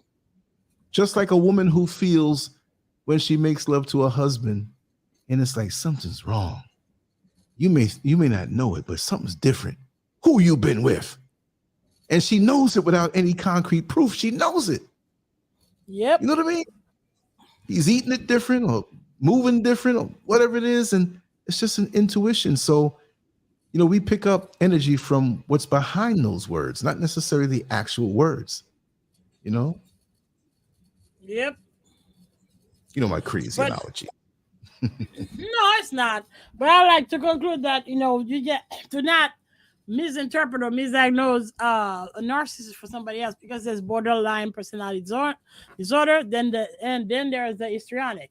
So the borderline, let me read the characteristic of a borderline personality disorder. So it's a pervasive pattern of instability of interpersonal relationships, self-image, and affect and marked impulsivity, beginning by early adulthood and present in a variety of contexts, as indicated by 5 or more following: frantic efforts to avoid real or imagining abandonment. Yeah, they're afraid to be abandoned. So, yeah, do not include suicidal or self-mutilating behaviors. Yeah, they do have that too. So that's why I have to be very careful. A pattern of unstable and intense interpersonal relationship characterized by alternating between extreme and idealization and devaluation. Yeah, it's just like, you know, eggshell. You know, one day it's like they're loving, they care. The other day it's like poof. You don't know what you're dealing with. So identity disturbance, markedly and persistently unstable self-image or sense of self. Yeah, they tend to depersonalize it. That's why they tend to confuse them with the person who have multiple identity disorder. But no. So impulsively in at least 2 areas that are potentially self-damaging. So like spending, sex, substance abuse, reckless driving, binge eating. Yeah, because it's the attention. They need so much. That's a second person that is really, really fucking insecure. So, but the difference between the narcissist and the borderline personality disorder is when you tell them they're wrong, they feel it deeply, and that's where it's worrisome. They might kill themselves. So you have to be worried. So that's why you're an eggshell with them constantly. You don't know what to do with them. Like, what the fuck? Exactly. So, yeah. So, Wow. is it recurrent suicidal behaviors, gestures, or threat, self-mutilating behaviors? Because if they know you're going to abandon them, so they're threatened they're going to kill themselves. So, yeah, that's why it's bizarre. So, affective instability due to a marked reactivity of mood. So, in quote, intense episodic dysphoria, irritability, anxiety, usually lasting a few hours and rarely more than a few days. So, chronic feelings of emptiness, inappropriate, intense anger, and difficulty controlling anger. End quote. Frequent display of temper, constant anger, recurrent physical fights. What the fuck? Transient stress related paranoid ideation, severe dissociative symptoms. Yeah, they know how to dissociate too, because they're all over the place. They're all over. So sometimes they misdiagnose them for a narcissist, but it's not what's going on. It's not what's going on. Yeah, it's just it's just like a bipolar, but the bipolar is like for weeks they're high, and then another week they're like low. They're very, very, very depressed. But these people is like it's up, like down, up, riding down, up, down, up, down, up, down, up, down. Like you have to see the Atlantic Ocean on a raft. I know, right? So me personally, I have to be trained to know how to deal with that. Because bitch, every day you're different. Okay. How do you deal with that? I'm like, how do you deal with that? or this person. You know, I'm not it humanizing, but I did with this person. What the hell? You know? And the worrisome part of it is they may try to kill themselves if they're, yeah, that's how much they feel bad that this may happen. Right. It's very sad. So I try to find a diagnosis. Like, for example, it says individual with borderline personality disorder make frantic effort to avoid real or imaginative abandonment, the perception of impending separation or rejection, or the loss of external structure can lead to profound changes in self-image. Self-image affect cognition and behavior. These individuals are very sensitive to environmental circumstances. They're experiencing intense abandonment fears and inappropriate anger, even when faced with a realistic time limited separation, or when there are unavoidable changes in the plan. Sudden despair in reaction to a clinician announcing the end of the hour, panic or fury when someone important to them is just a few minutes late, or must cancel an an appointment. You know, I saw a character like that in a show, the one the Chinese, and then the how do you call it, something blank about, yeah, China in on Netflix. Yeah, that guy. I'm like looking at it. Yeah, he got borderline personality disorder because he's very intense with the girl. The girl is yeah, she's Chinese, very intense with her. But for example, they went to France and she left him in the hotel room sleeping, and she went out with Christine. So they hang out all day buying jewelry, buying clothes, and then he called her and yelling, "Where were you? Why you have your day? Why this? Why that?" Like, Christine, like, nah, you need to leave that motherfucker. What the fuck? That's inappropriate.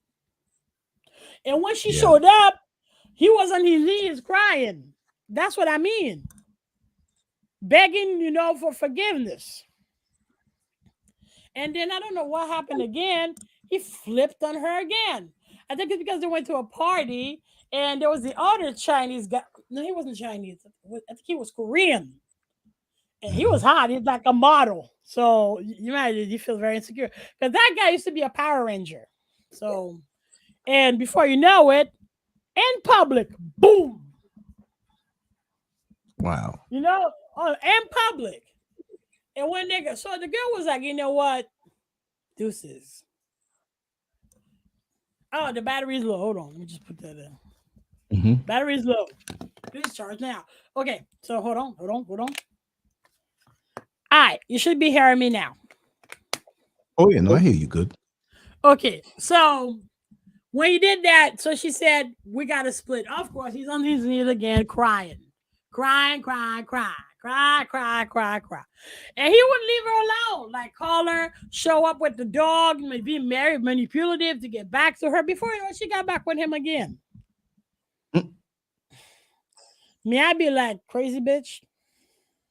Well, it's her fault now. I want none of that crazy bullshit. No, thank you.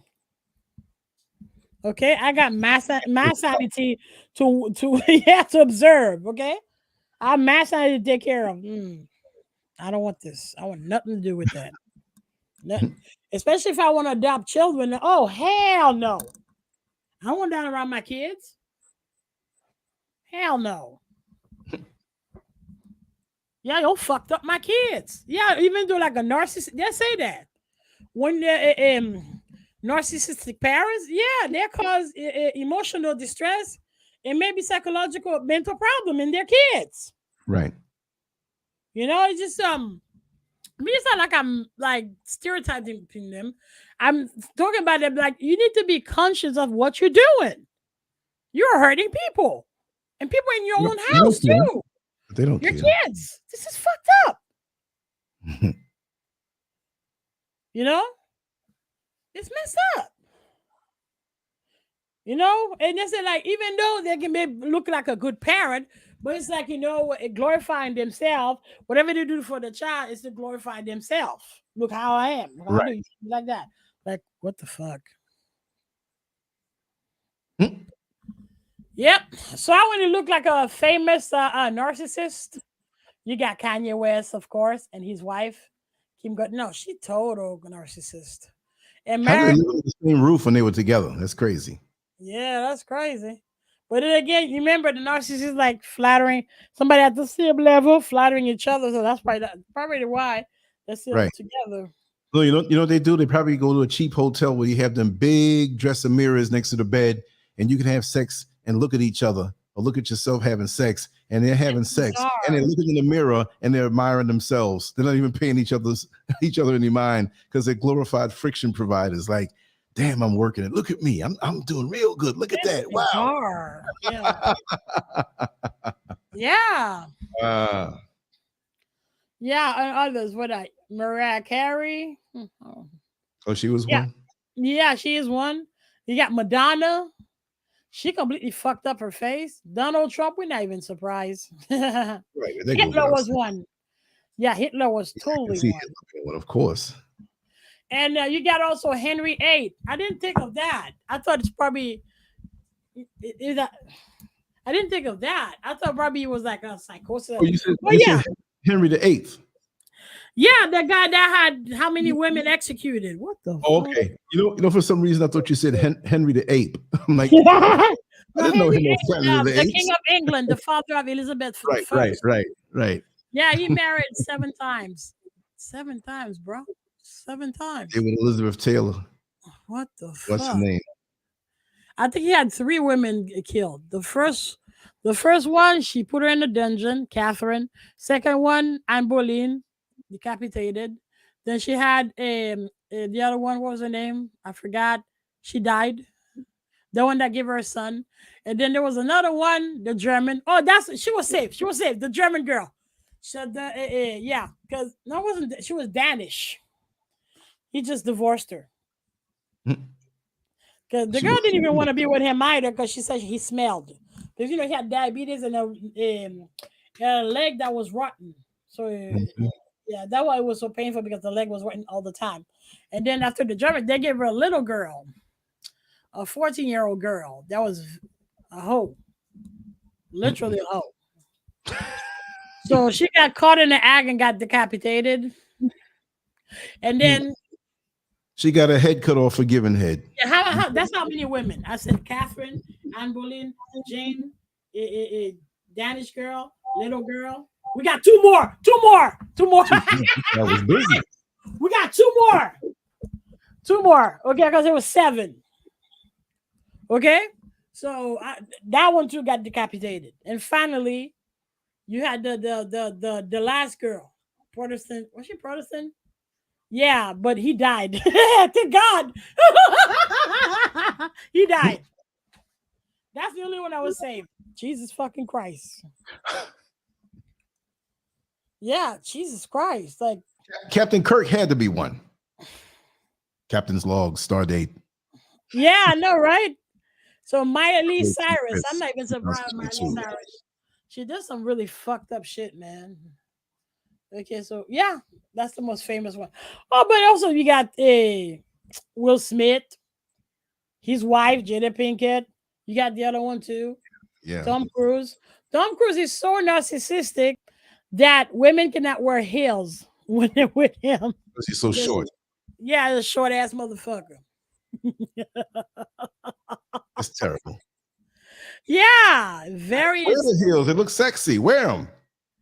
No, because you make him look short. Well, I mean, you're not always going to be standing upright. You might be in the bed. Kind of an enhancement there. But he can never have like a long marriage. So. Well, I mean, he's a short guy. Yeah, long marriage.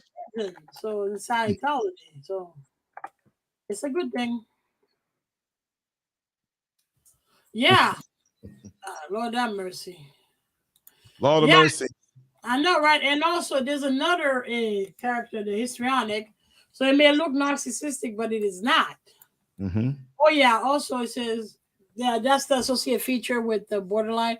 It says the individual with borderline personality disorder may have a pattern of undermining themselves at the moment a goal is about to be realized. So dropping out of school just before graduation, regressing severely after discussion of how well therapy is going, destroying a good relationship just when it is clear that the relationship could last.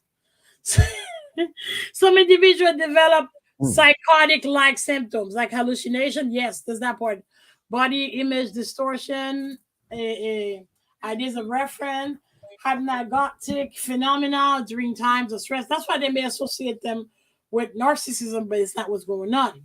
So, individual with this disorder may feel more secure with transitional objects. What? A pet or inanimated possession. I won't leave a pet with somebody like that. Get the fuck out of here. That an interpersonal relationship. Premature death from suicide may occur in individuals with this disorder, especially in those with co-occurring depressive disorder or substance use disorder. Physical handicap may result from self-inflicting abuse behavior or failed suicide attempt. Recurring job loss, interrupted education, separation or divorce are common. Physical and sexual abuse, neglect, hostile conflict, and early parental loss are more common in the childhood history of those with borderline. Yeah, that if there were a lot of drama in their childhood, it may result in that for them having this character. And that guy, that was so fucked up. His mother abandoned him and never ignored him. So that's part of that. Hell no, too good. Yeah, and then you got histrionic. Let me find the histrionic. This is crazy. Okay, the histrionic personality disorder that you may think they're narcissistic, but it's not going on. So it's a pervasive pattern of excessive emotionality and attention seeking, beginning by early adulthood and present in a variety of contexts, as indicated by 5 or more of the following: is uncomfortable in situation in which he or she is not the center of attention. Interaction with others is often characterized by inappropriate sexually seductive or provocative behavior. Display rapidly shifting and shallow expression of emotion. Okay. Consistently uses physical appearance to draw attention to self. Has a style of speech that is excessively impressionistic and lacking in detail. That sounds like Kellyanne Conway. Yeah, and Kamala Harris. That sounds a lot like them. Yeah, those bitches run around. I'm the vice president of the United States. I'm the vice president. Woo! Show self-dramatization. Old slimy paperweight. You know what I mean? Like got sticky paperweight. Like, get out of here. Yeah. The garbage. Show self-dramatization, theatricality, and exaggerated expression of emotion. Is subjectable. Subjectable, easily influenced by others or circumstances. Considers relationship to be more intimate than they actually are. What the fuck? That's crazy. Oh God, that's crazy. That's too much. That is too much. Yep. So those are also those because there's also the bipolar 1 that also can be misdiagnosed for narcissism. Because the bipolar 1 can go so many extreme for a whole week and then a low for a few other weeks because they're so ashamed of what they did. So you get the depression. Yeah. So that's why, before you call it narcissism, pay attention to the pattern to see if that's what it is, truly, if it's narcissism. Right. Yep. And on that note, man, I'm tired. I'll be waking up in about maybe 4 hours and 17 minutes. So we good. I'm gonna hit that early sun.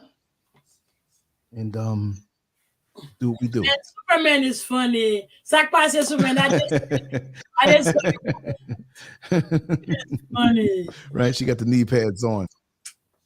Yeah. Well, we're kind of buffering right now. I don't want to fall off and can't end the show or something like that. So yeah. we'll wrap it down now. But we want some more Beatrice Noel. Let me know when you're ready again. Are we going to do the daggone thing? Because you're always entertaining. Yeah, it's gonna be next week, though. Yeah. Just let me know. Yeah, definitely. Thank you. Yeah. Thank you. Because Robert got me all fucked up with that schedule. 6 days a week. What the fuck? What the fuck? Yeah, man. It was awesome. I'm glad we did this. So yeah, so I got the audience have a more educated understanding of what narcissism is. It's such a deep topic that we got to come back and do more, because it's like you just scratch the surface of it. It's just so much to it. Yeah, that's why you can look up Dr. Remedy. She got hundreds of videos about narcissism. Mm-hmm. She even did a TikTok about narcissism. So y'all should look her up. Dr. Remedy? Yeah. Most definitely. Yep. Thank you, my dear. Thank you. Thank you.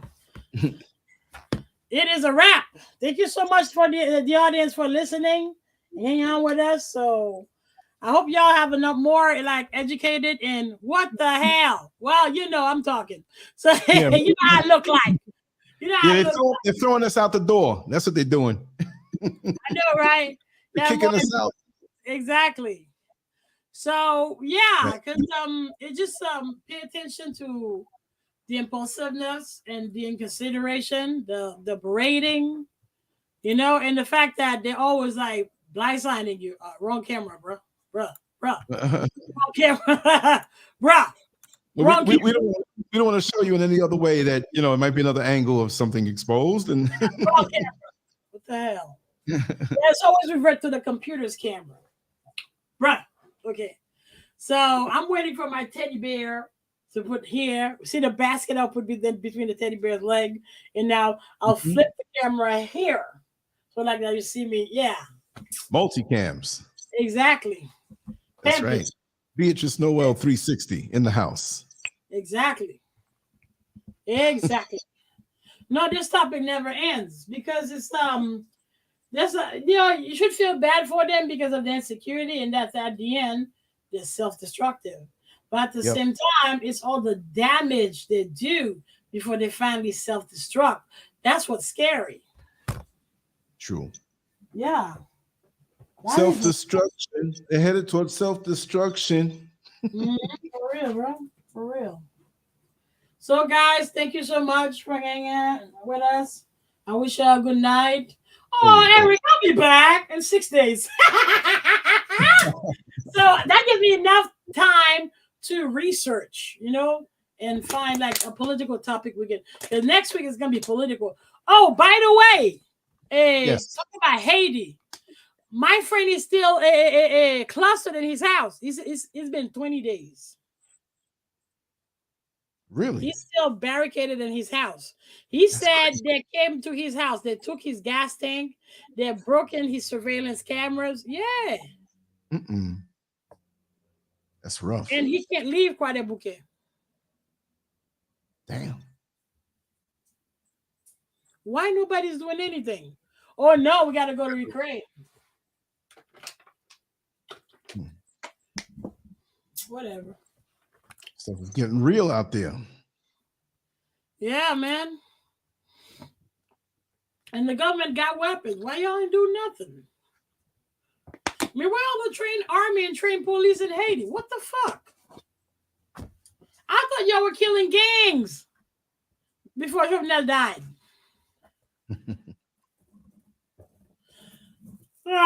Oh, God. God damn. I need to sleep. Oh, Beatrice Noel after dark. Oh, no, I'm about to take care of my babies. Then I'm going to sleep. Yeah, I'm going to take care of my babies. Because she slept on my fucking okras, man. So, fucked up my okras. They're growing again.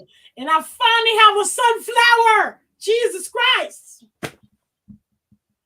And it's growing big. Finally, I have a sunflower, an edible sunflower. And I'm having potatoes growing. Uh-oh. Yeah, I know, right? The tomatoes, the bell peppers, they're growing. No, I'm waiting for them to get really big. So, because all of them, they were like really decrepit with shit like this. My mom's garden. Now, you know, the lilies are. Maybe it's my fault because I put coffee in. Added coffee to the soil. Yeah, I'm running out of space, and I really want to put a water fountain in there. So we'll see. Oh wow. Yeah. Yeah. So I give it like a peaceful Zen feeling when you get there. Yeah. All right, guys. You have a good night, Lance. Yeah, or good morning. All right, sweetheart. Thank you. Thank you so much. All right. All right. Yes, sweetie. All right.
Sun is rising, feel the warmth on my face. There's a lot to do now, but there ain't no race.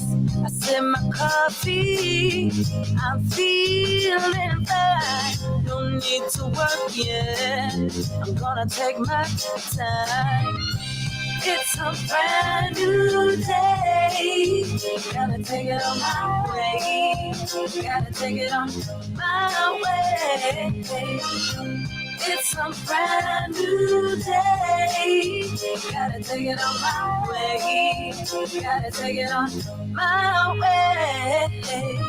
Take a look out my window, see the birds in the trees. Their songs inspire me to sing a sweet melody. How do they do it? Not a care and so free. Wanna step into their world, who holds the key? It's a brand new day. Gotta take it on my way. Gotta take it on my way. It's a brand new day. Gotta take it on my way. Gotta take it on my way.